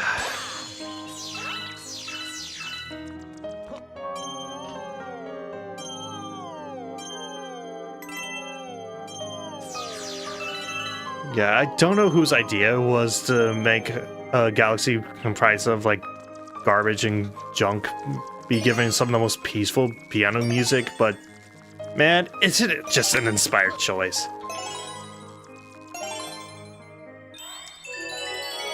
Because, yeah. I think it also helps that, honestly, in a sense, this place is kind of beautiful. Like, even though it's all a bunch of random junk, it's almost laid out in a way that's almost kind of beautiful in a sense. I don't know why, but that's just kind of how I feel every time I visit this place.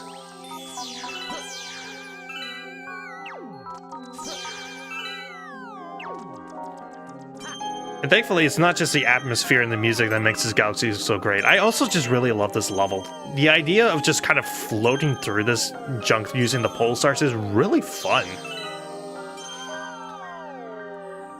And it's surprisingly pretty creative. I like it.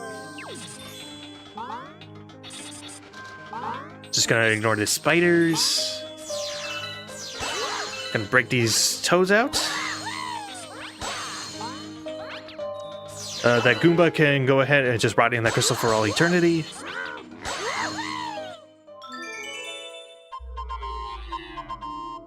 Oh no. Don't tell me I have to talk again as to Captain Toad. Okay. Here we go. Mr. Luigi! As the brave captain of the Toad Brigade, we have already discovered a shortcut to the Power Star. Take the Sling Star at the top of the Star Shroom.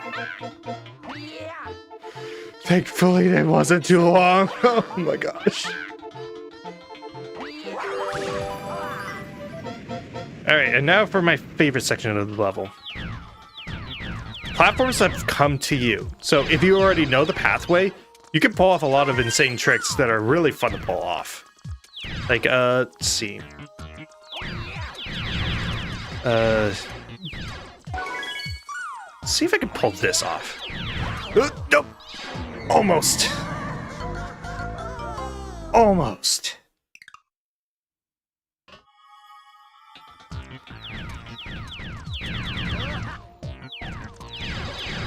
Alright, with that junk collecting over there, nope. I guess I don't know this pathway as well as I thought. Oh well. That's fine. If anything, this would be helpful because one of the Prankster Comets is another speedrun, but of this level. So, Probably a good thing that I'm currently learning how these platforms form together so that I can pull off those shortcuts during the speedrun.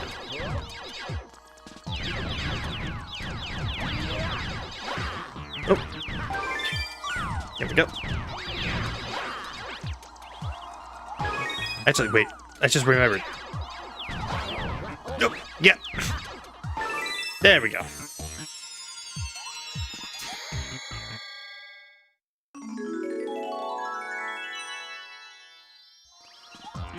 Okay. Jump down here. Make my way over and long jump into the star.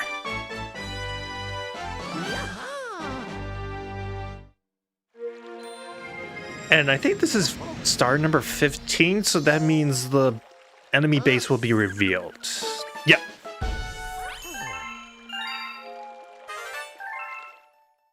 Yep, and oh, prankster comet. Enemy base spotted.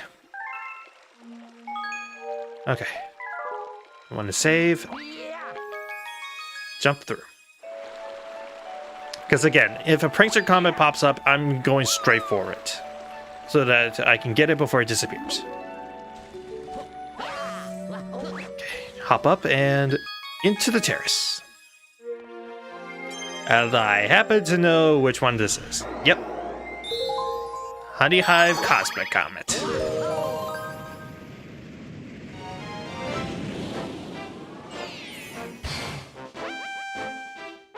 Cosmic Comets are basically a race between you and a cosmic version of either Mario or Luigi, depending on who you're playing as.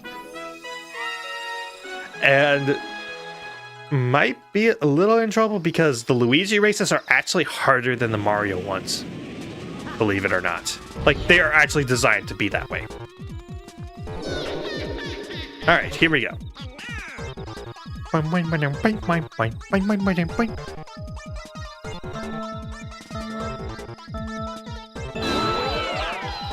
Little speed boost. If you crouch just before the countdown goes and then you press the jump button just as it starts, you can actually get a nice speed boost. Anyways, just get a whole lot of the race. Okay. Up. And there we go. And there we go. And to think, this was actually another one of those levels that I struggled like heck on as a kid. Like, I always lost to the Cosmic Mario when I was a kid. And so I loathed this level with the fiery passion as a kid. And now I could just beat him with ease.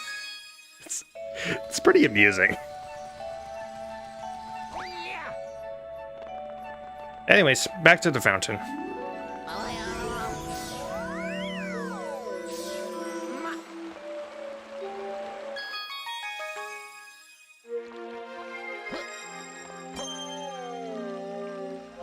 Alright. So now, let's go Battle Rock, because I think the second star is actually leads to a hidden one that I want to clear right here and now. Breaking into the Battle Rock.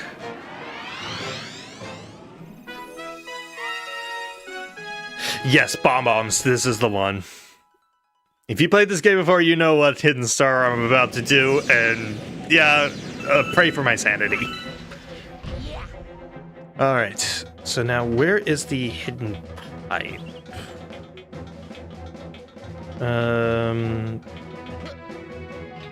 Because I know it's somewhere around here.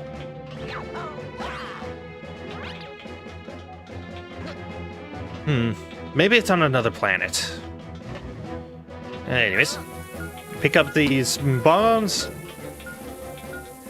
You throw them, and then they blow up. Kaboom!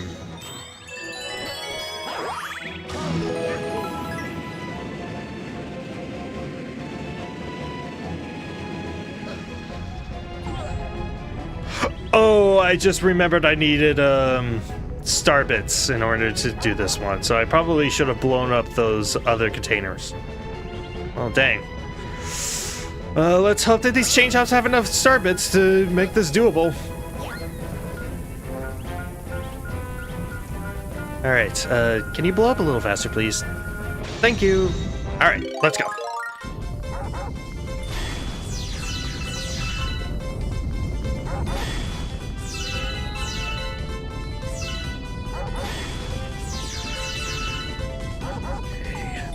Break that.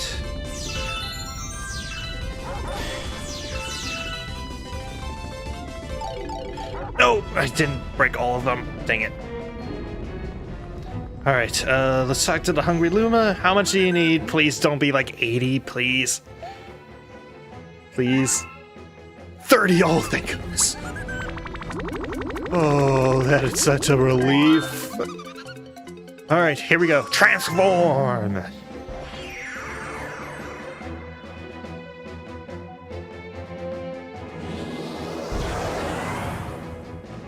New planet was born!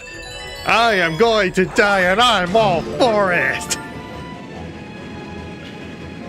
Oh, that's why I was thinking there was a pipe. It's because that's a return pipe, if you don't want to do this level. This is Ammo Depot, not a garbage dump. Dang, this planet has only existed for like 5 seconds, so it's already a giant trash heap. How depressing. What? Do people think they can just toss their trash here and it'll magically disappear? Hey, we have plenty of bombs. Maybe you could use them to blow up all this trash? Gee, thanks. Okay, let's do this. Yeah, 30 seconds to blow up all this trash. I think everybody can agree this is one of the worst levels and it's really hard and nobody really likes playing through it. So yeah, this is gonna be fun. Because these bombs usually take forever to blow up.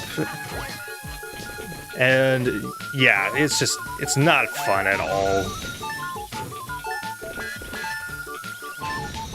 Come on, blow up faster, blow up faster, blow up faster, blow up, blow up, blow up, blow up, blow up. Oh, thank goodness.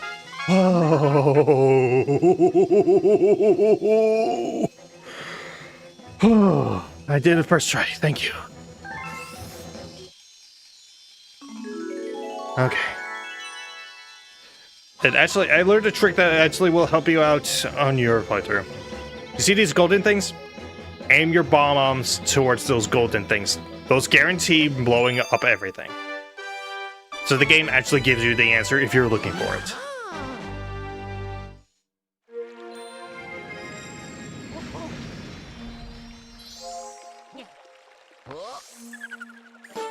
Battle Rock's garbage dump. Okay,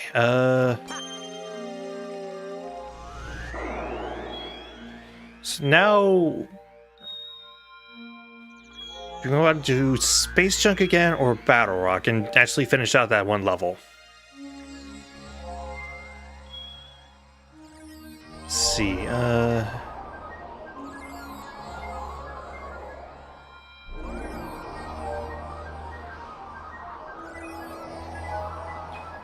spin it around and around and around. Oh, I did not mean to grab you.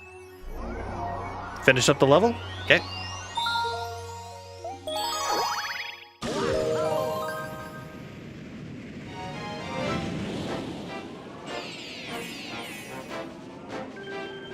Break it into the Battle Rock again.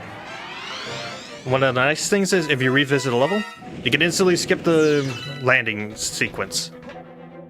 Kind of a nice little time saver. Eat the bomb.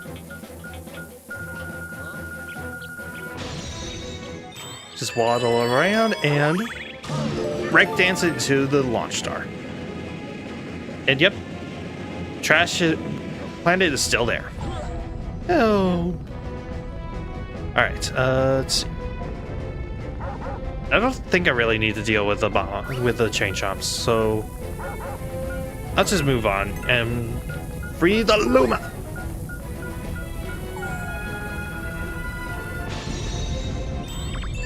Alright. Whew, that was scary. As my way of thanking you for your help, I'll make a shortcut for you. Transform! You know, I've always wondered, do the Lumas just lose consciousness when they transform like that? I don't know. That's always what I thought whenever I see those sequences. And it's a really scary thought. I mean, I don't know. Let's see. Nope. Oh. Okay.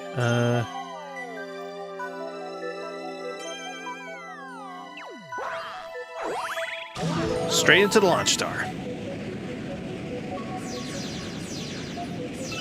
Grab all these star bits while I can.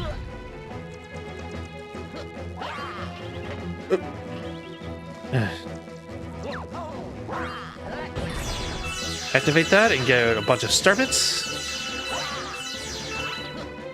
And down into the pipe.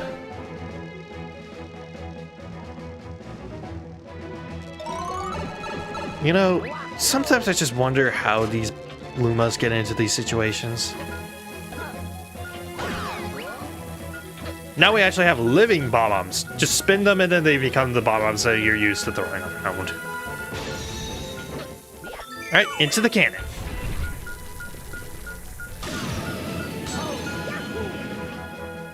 Okay, yeet. Waddle around. Into the cannon. Oh, I missed.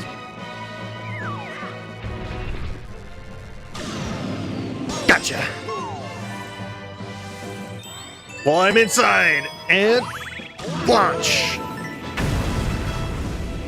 Oh, I love that moment so much.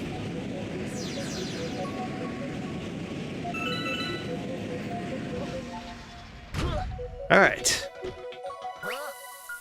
Got a bomb that we got to make to the other, that we got to take to the other side of this metallic corn on the cob. I mean, that's what it is. It looks like a giant metallic corn on the cob. Tell me I'm not the only one who sees that.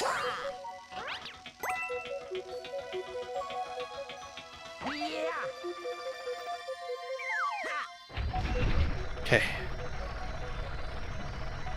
And fire.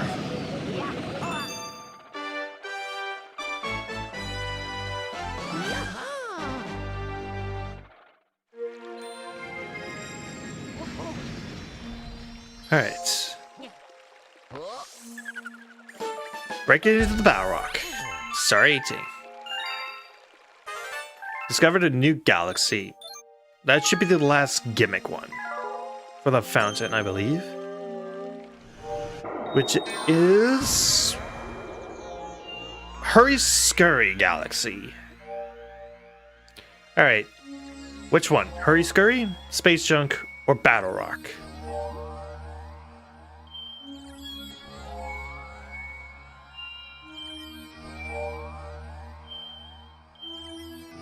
Because any way you slice it, I'm gonna go until I basically complete the fountain. Okay. Battle Rock. Start number 3, here we go. Or, I guess 4 in this case. But it's the third mission on the selection thing. Top Maniac and the Top Men Tribe. Try saying that 5 times fast.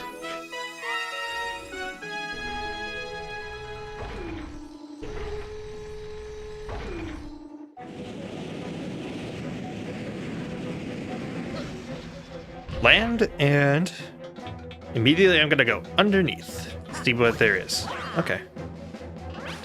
And, ooh, rocky wrenches. Okay. There.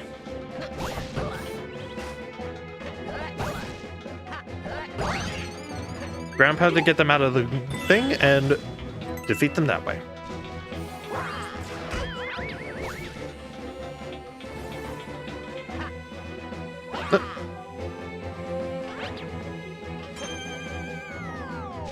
Well, I guess that worked.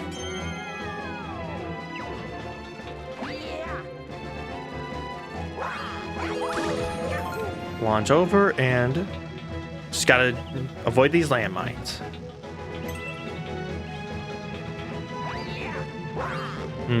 Kind of sums up going online in a nutshell. Just avoid the landmines. Top men. Just spin them into electric gates. That's all. Thank you. Oh, sweet freedom. I'll show you a shortcut as your reward, and I'm losing my consciousness.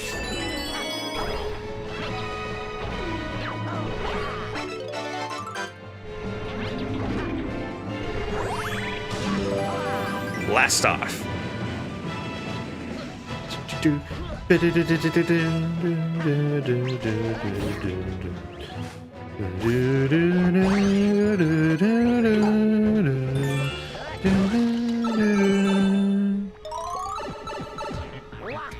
And now for one of the more fun gimmicks of Mario Galaxy, switching gravity on a dime. I kind of like this, especially in something like a 2D section like this. It surprisingly adds a lot to the gameplay. Plus, it's also fun to just exploit things. Like, normally you're supposed to go a lot further, but because of what I just did, I just skipped like half of what I needed to do earlier. I like skipped half this section.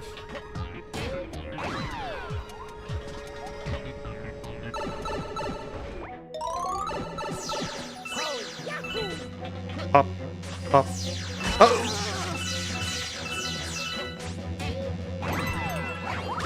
Sling my way over into the giant target.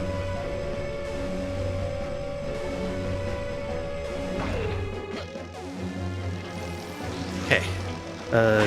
Spin you into the electric gate. Spin you into the electric gate. Opens the way. Falling straight into the launch star, which... Can I do anything else? Alright. Jeez, Luigi, I didn't know you were prone for explosions. You were prone to causing explosions. Okay. Jump straight over. And into the boss. Hop on him. And oh, there's a Luma shop over there. Oh, okay. If you pay star bits, you can get either a 1-up or a life shroom.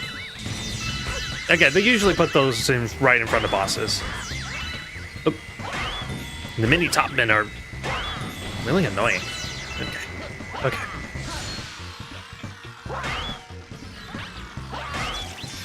I don't know, this boss isn't bad, but nothing really that special either.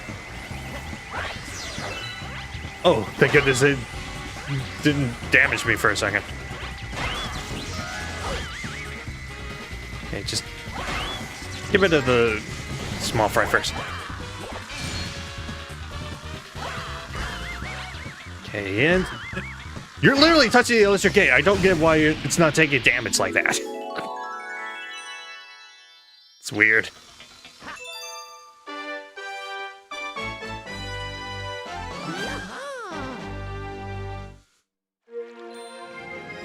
Okay, so Battle Rock then Hurry Scurry. Okay. That's cool with me. Again, I'm basically just gonna go until I complete the fountain.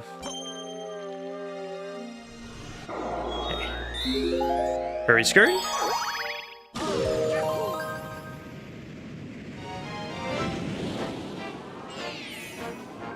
Shrinking Satellite.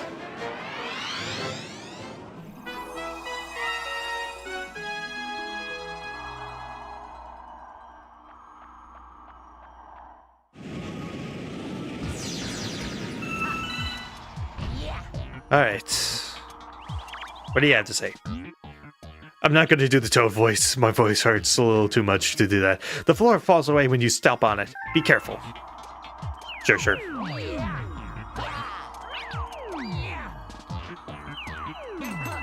Get as many coins as possible.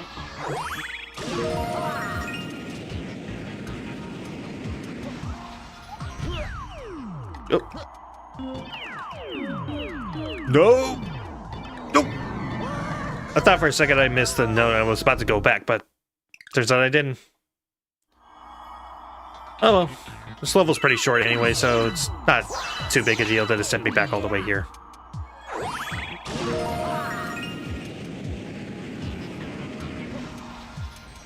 Alright.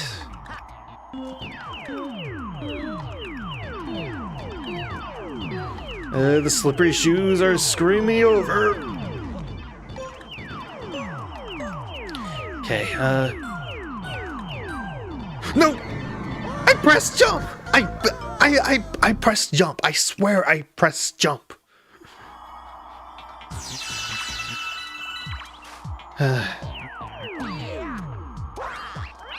maybe I should just take this one up.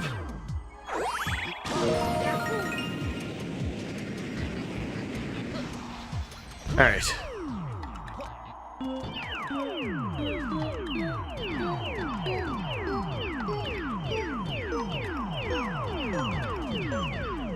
No!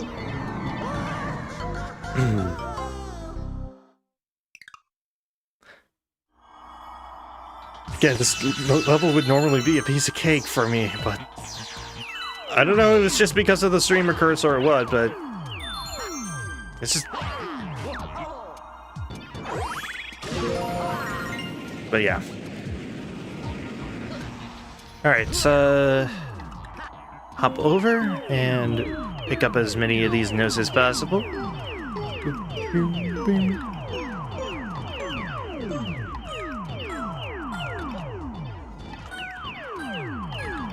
Alright. And that should be it.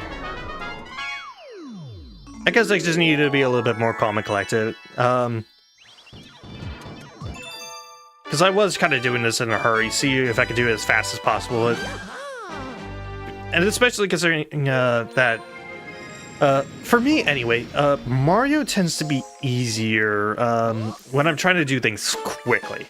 If I take my time and really think about what I'm doing, usually I end up sucking really hard. But when I'm doing it fast or trying to do kind of fun stuff, I usually end up doing better, honestly. Anyways, yeah, there's the Daredevil comment, so I'm just gonna take care of that real fast.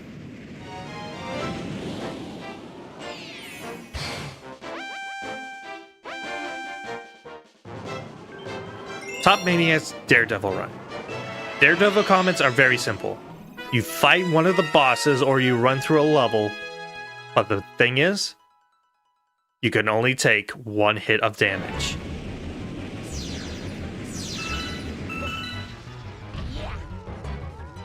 So in other words, one hit, you're done. These are, in my opinion, the most challenging of them, even as an adult. I mean, this first one isn't too bad, but later ones are really hard. Like, one of the Daredevil comments is legit one of the hardest Mario things ever. And that's saying a lot, because I've done Champions Road in Mario 3D World.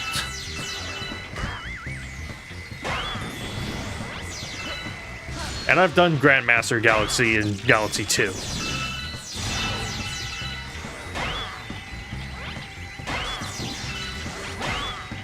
Okay.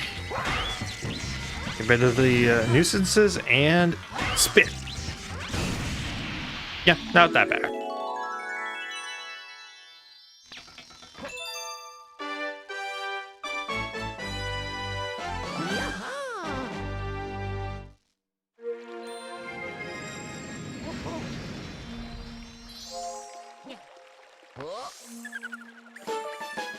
A 21?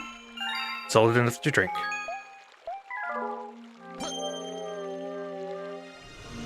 Alright. So now all there is left is 2 levels and... Yeah, Space Junk is all that's left, so let's quickly run through it.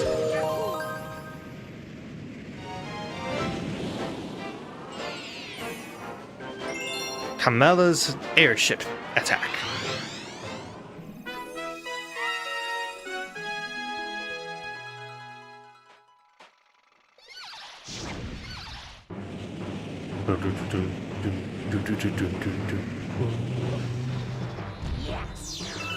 Alright. Build a yellow variant of the star shrooms. So let's go ahead and talk. Luigi, my brigade boarded the enemy fleet and none have returned. As captain, I will go save them myself, but I'm too busy at the moment and scared. Let's blast off.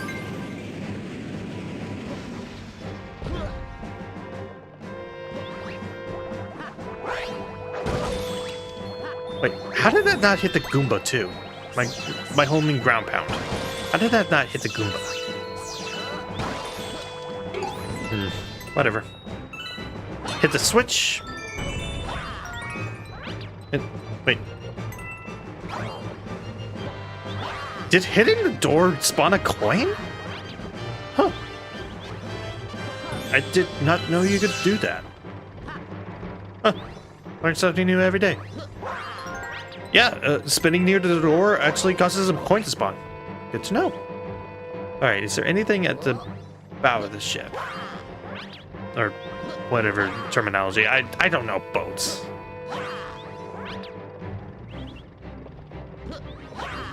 Can I do first person? No? Oh well. Oh. If I had to make a guess, there's probably a 1-up over there, but I'm not even gonna chance it.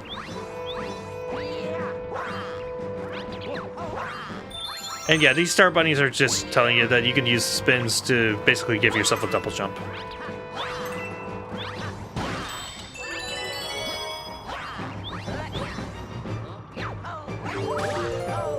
Launch myself up. And unscrew that into starbits. Here we go.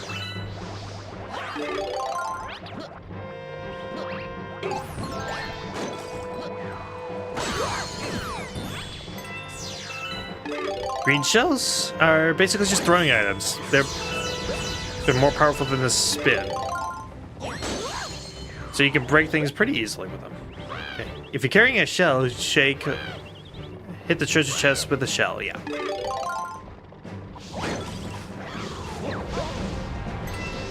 Okay.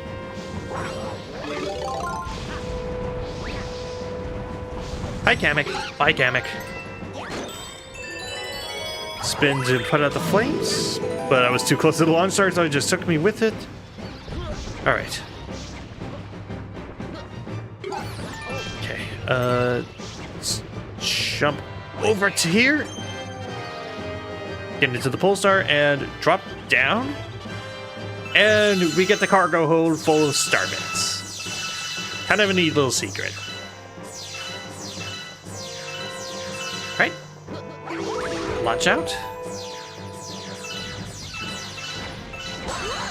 Free the toads. Hi, Koopas. Bye, Koopa.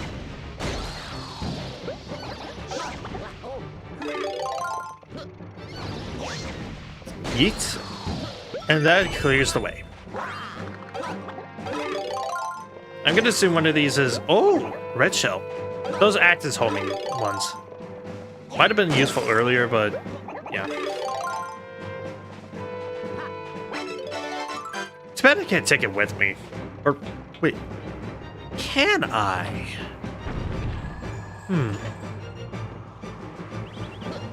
No, I can't do any, like, backwards flipping, which would help me get up there. So, no. Oh, well.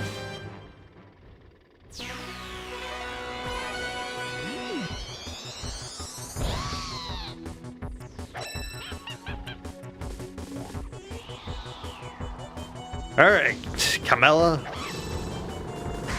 Ah. I meant to spin to get rid of the flame because you can't do that, but I screwed up. Eat the shell. But yeah, out of all the bosses, I think Camella might be one of my personal favorites. I mean, there is a better variation of this particular fight later, but I, in general, really like this fight.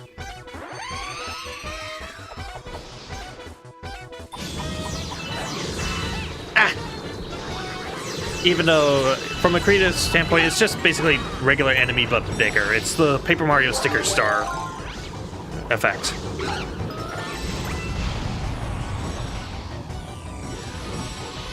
Alright, so it unleashes triple fireballs instead.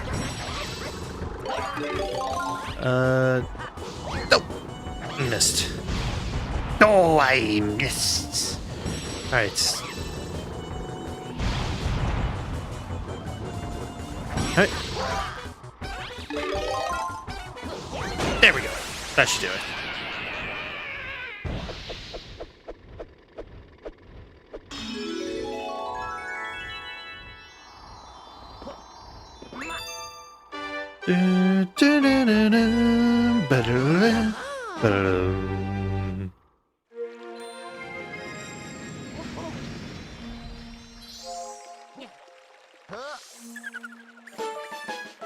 $22. All right. Oh, Speedy Comet.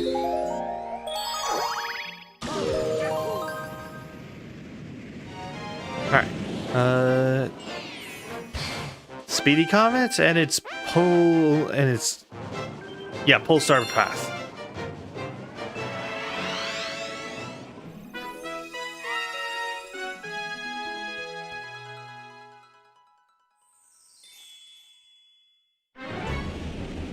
Too bad we don't get the beautiful music. Oh well. Immediately drag over.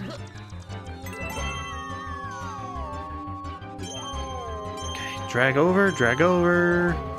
Drag. Oop. Oh, that worked.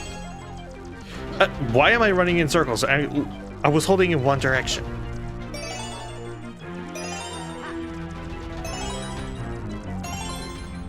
Alright, and that's a launch star. Blast off.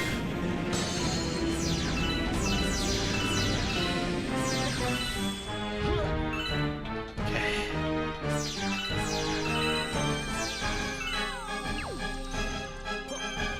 Pull myself forward and...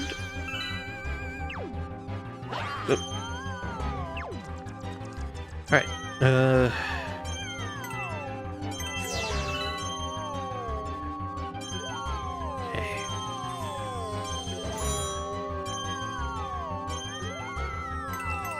if there's one thing I really like about the pulsars, it's the sound effects.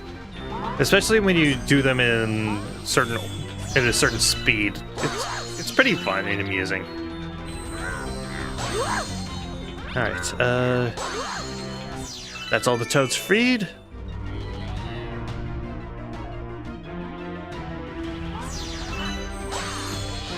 Oh, I accidentally freed the Goomba. Oh well, looks like you get freedom in this timeline, buddy.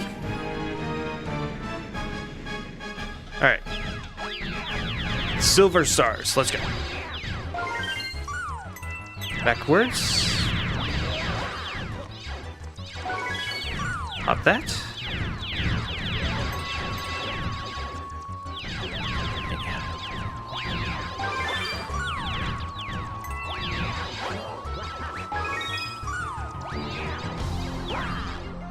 Oop. Just barely. There we go.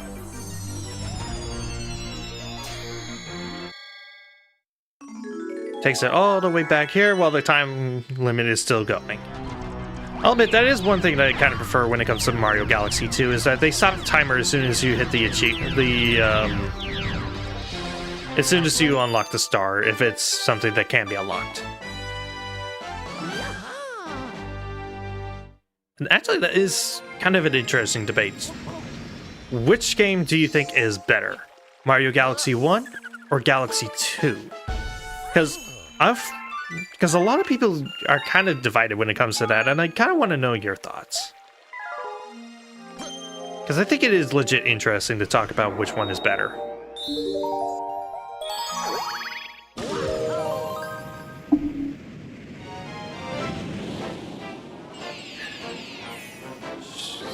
See. Tarrentox's Tangled Web. Never played Galaxy 2?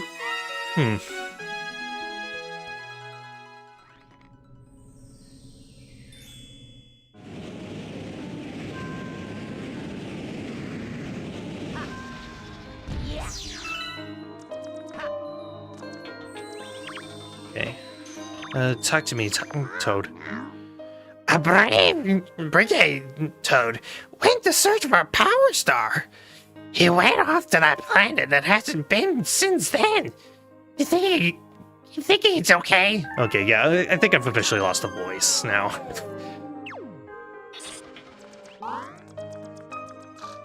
Watch out for the spiders.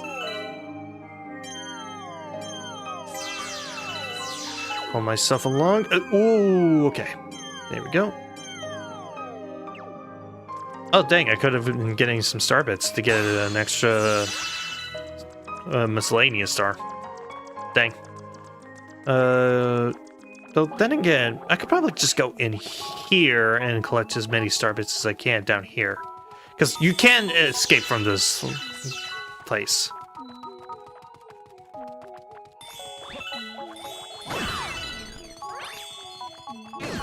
Okay, see, that's the way to the normal star. Alright.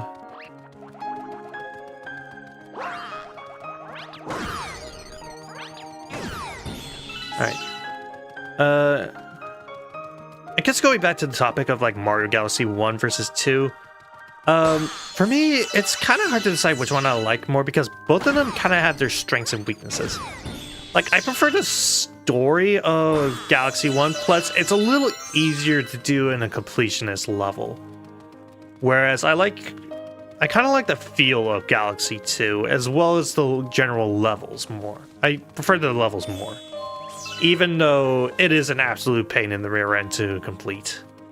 Because, if you've never completed Galaxy 2, if you get the initial 120 stars that are available in the game, and beat Bowser again, you basically get to play through the entire game again, but with green stars that are hidden all over the general levels. And there are 120 more of those, plus an additional 2 for Grandmaster Galaxy, which is the hardest level in the game. One is a regular run-through, which is already pretty difficult, and then the second, which is a Prankster Comet, which is a Daredevil run, which is considered to be the one of the absolute hardest things in any Mario game.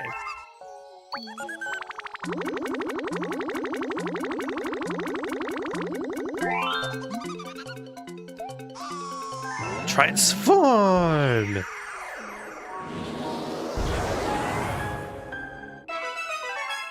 Yoshi!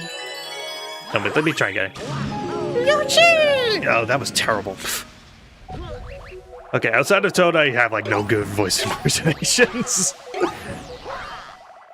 Let's see how high of a combo I can go. I already screwed up.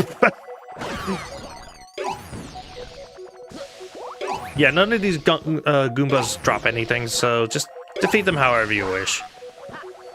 And also be aware that Steam actually does hurt you. Hop, hop. Ah.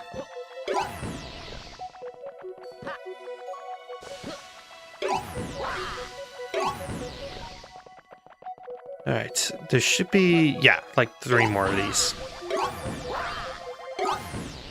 There we go. On the tip of his nose. On top of his nose, they're more like.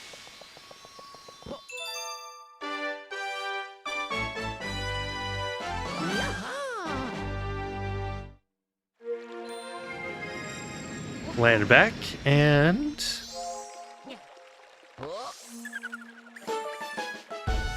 24!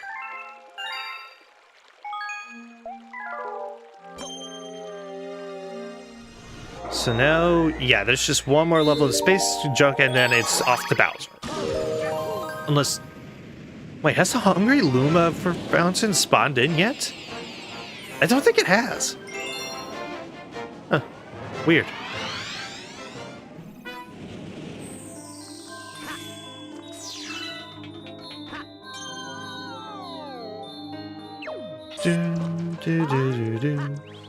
And yeah, I might as well start collecting more star bits because now that I'm remembering the Hungry Luma exists.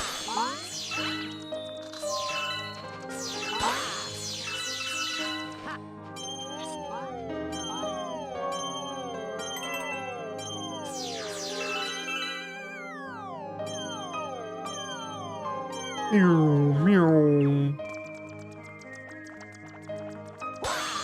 break apart that and drop down.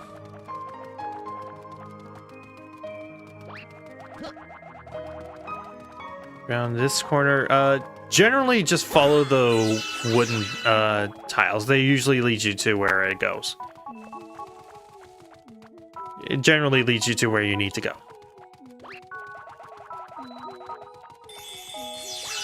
Alright, yep.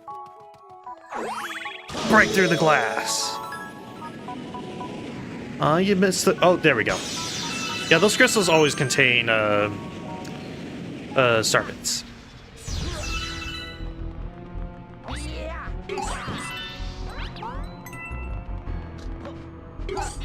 And this introduces another gimmick that I'm not the biggest fan of.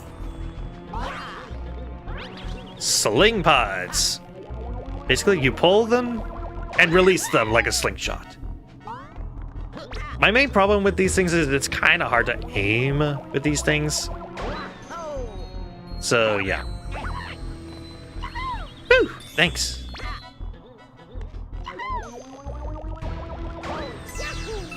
Alright. Let's see. Pick up the life stream because I'm probably gonna need it. Alright, but if I can offer, like... yeah, they make a fun noise. But if I could offer a tip,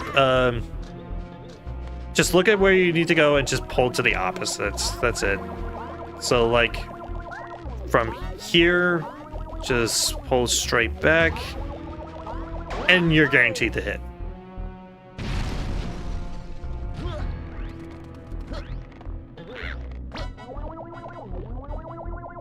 Let's have you break it. No, you can't break it.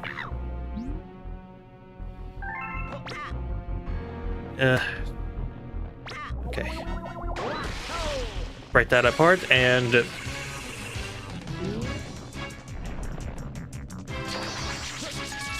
yeah, this enemy is very creepy looking, not gonna lie. Okay. Plus, it's kind of gross that you basically have to break this thing apart and it is glowing sack things. I don't even know what these are, and I don't really want to know what these things are.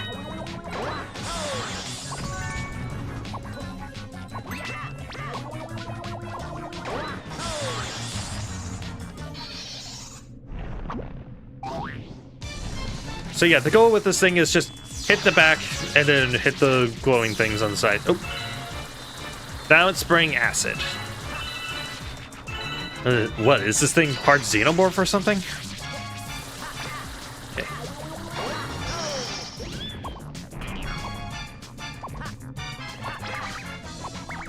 Come on, grab it, go!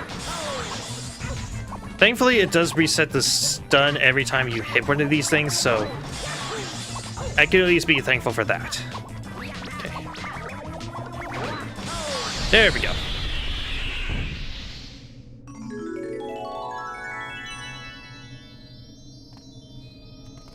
I always love this glow effect that they do with the webs because of the like sun that's shining in the background.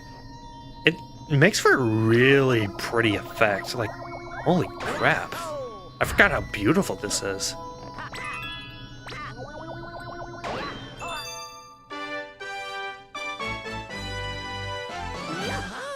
And also, I just remember what the Hungry Luma is for the fountain and why it hasn't unlocked yet.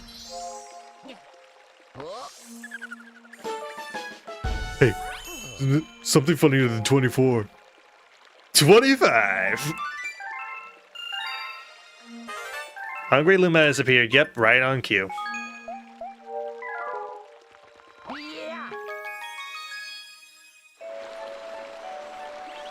Alright, buddy, how many star bits?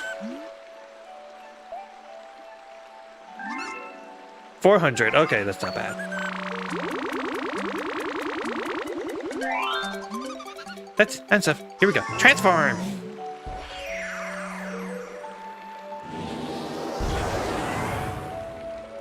Sling Pod Galaxy. Yep, it involves the Sling Pods. That's why it was taking forever to unlock. Because Hungry Lumas only spawn in after you've unlocked the basic gimmick that they're based off of. So in this case, this will not spawn in until you've completed at least one regular, like, Sling Pod level.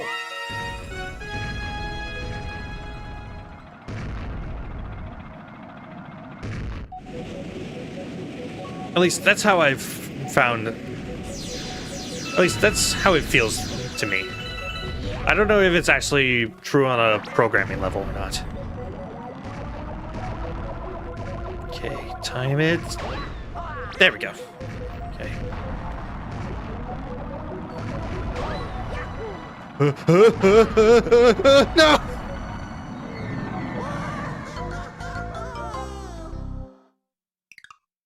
No! What am I worried about? I have 40 lives!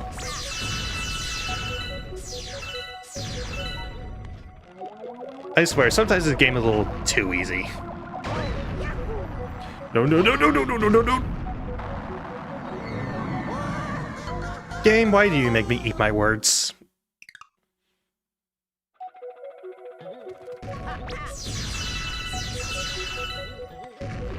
Alright,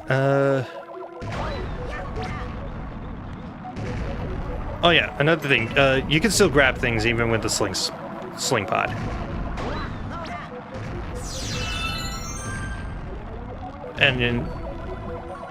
And you can still get hit things. Like if I pull any further back, I'm still gonna get hit by those cannonballs that are right next to Luigi's head.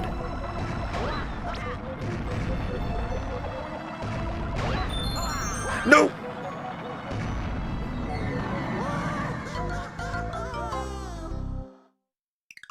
$42. Alright, grab more of these star bits. Also, a nice thing about star bits, every time you die, you still keep the amount of star bits that you had before you died. So, if you find a level that has a lot of star bits in it, you can technically infinitely grind if you keep on dying and constantly collecting those star bits again.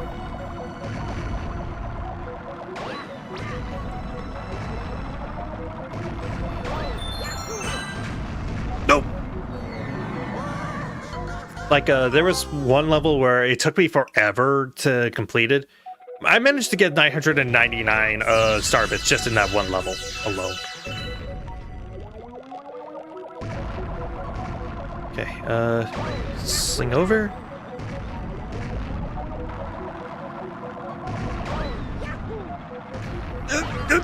No. Man, I am struggling hard with these things. Alright, 41. Again, it's not like I'm in any fear of running out of lives soon, so it's fine.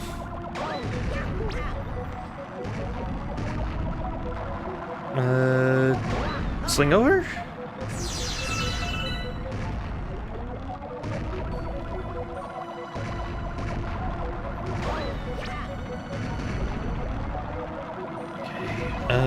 Hopefully this is the right aim. There we go. Grab the arrow, and I should be close to a checkpoint. Yes, okay, this should be a checkpoint. So I'm good for this section.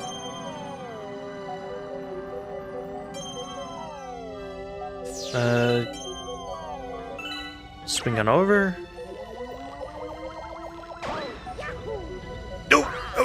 No.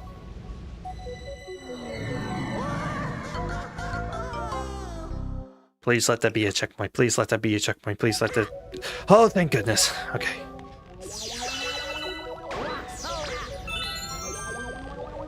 For this section, actually aim for the previous sling pod. They're usually pretty good about, yep, hitting the previous one.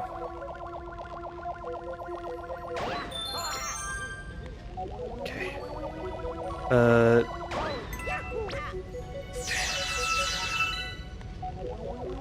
I have to act fast because, yeah, there's a fire bar and it will hit me if I take two. Or maybe not. Okay. Ah!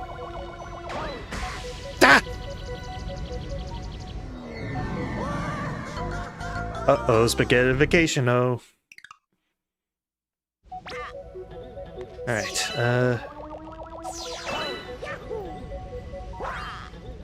Nope. I swear, guys, I'm not that bad at this game.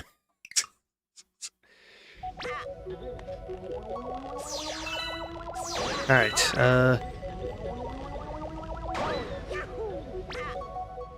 go.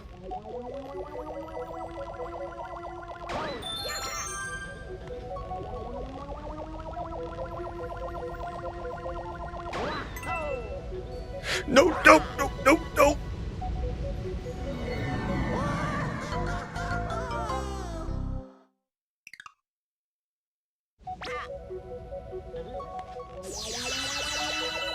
Also, I am really making up for the star bits I lost paying for this particular galaxy to exist. One up.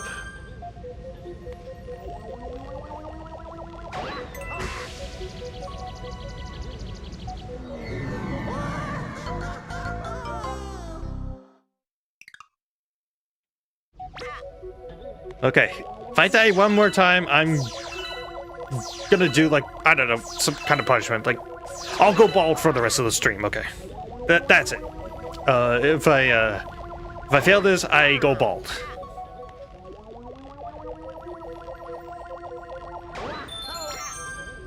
Okay, come on. Come on.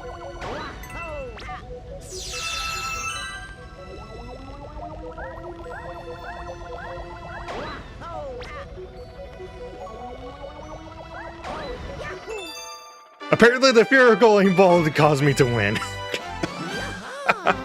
Okay.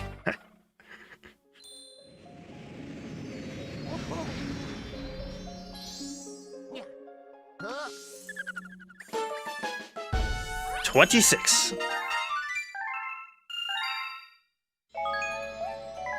And I believe there is just one more star left that I can do right now in the fountain.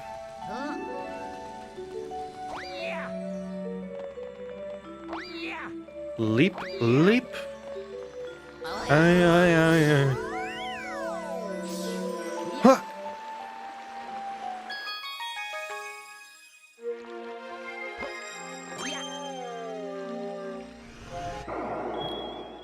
Yeah, looks like it.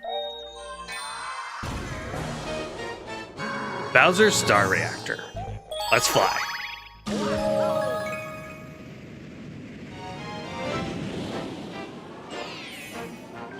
The Fiery Stronghold.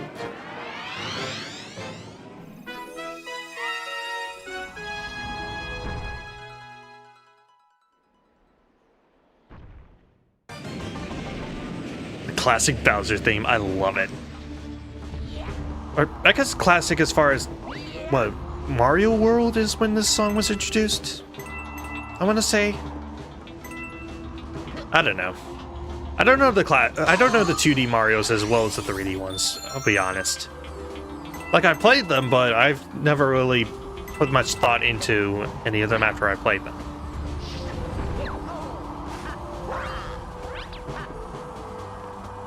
Oh, it was in 64 as well? Oh! Okay, lesson learned. Do not long jump off of that thwomp. Yeah, the more I think about it, yeah, this was in 64. Well, either way, this remix is awesome. I love it. Once again, you can do crazy physics with this particular section, if you know how to use it. No! I know how the physics works, okay?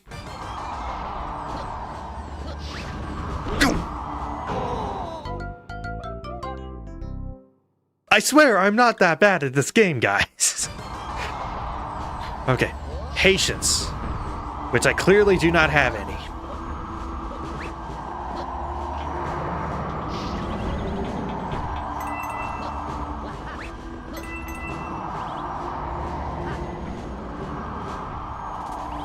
Okay, hurry up. Oop. Down we go.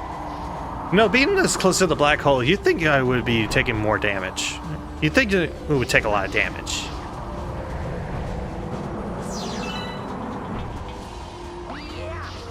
Okay, leap completely over.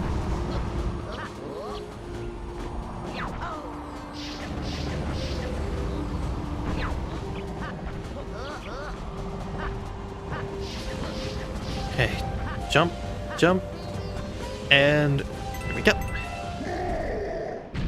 Hey, Bowsy.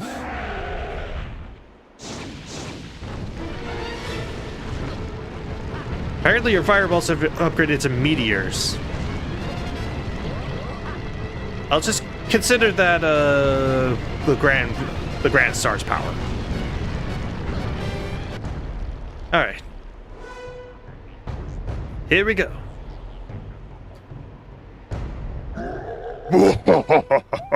You finally made it. Just in time for me to stomp you into space bits.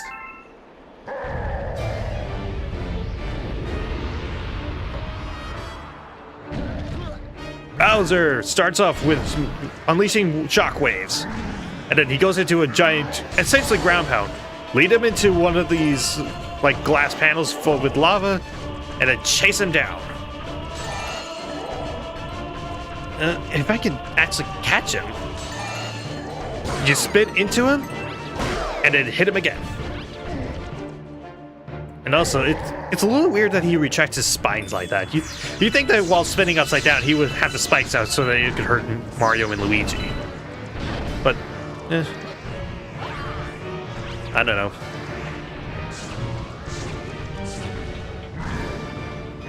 He'll also start unleashing fireballs during his second phase. Okay. Once again, aim for the thing. There we go.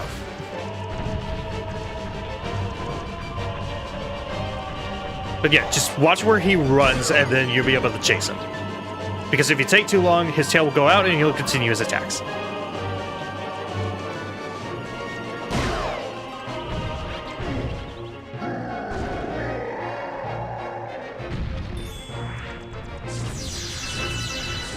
Alright. Just constantly run. You can also stand on this green thing and it'll dodge all the shockwaves. If Bowser smashes one of the green things, it'll spawn a coin. So that's how you recover health in this fight, if you need it.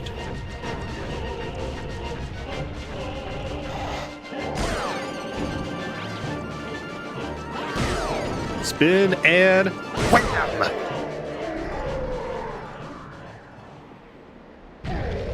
The Bowser fights in this game are so satisfying. I love them. What? How? Foolish Luigi, my plan is too far along now. You really think you can stop me?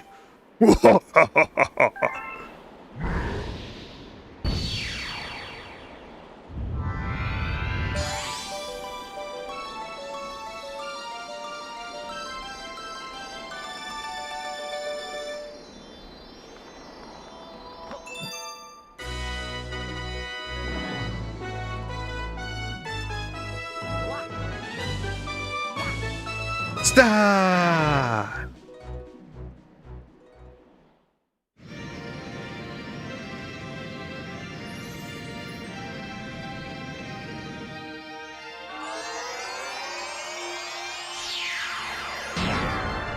And now it's green.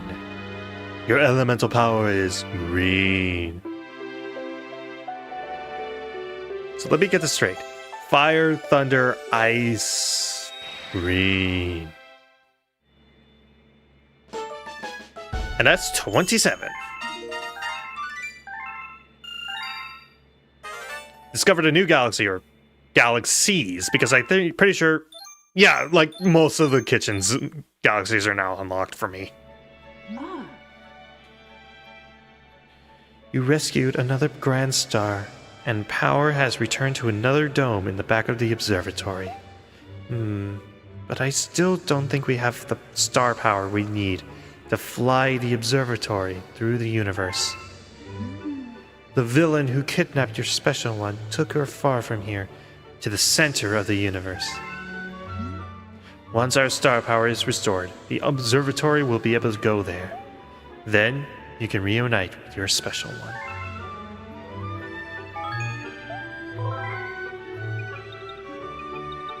I think you can kind of hear in the background, but one of my favorite details, like absolute favorite details about this is when you get far enough at certain like markers in the story, if you listen to the Comet Observatory music, they actually add more instruments and make it grander with every new version.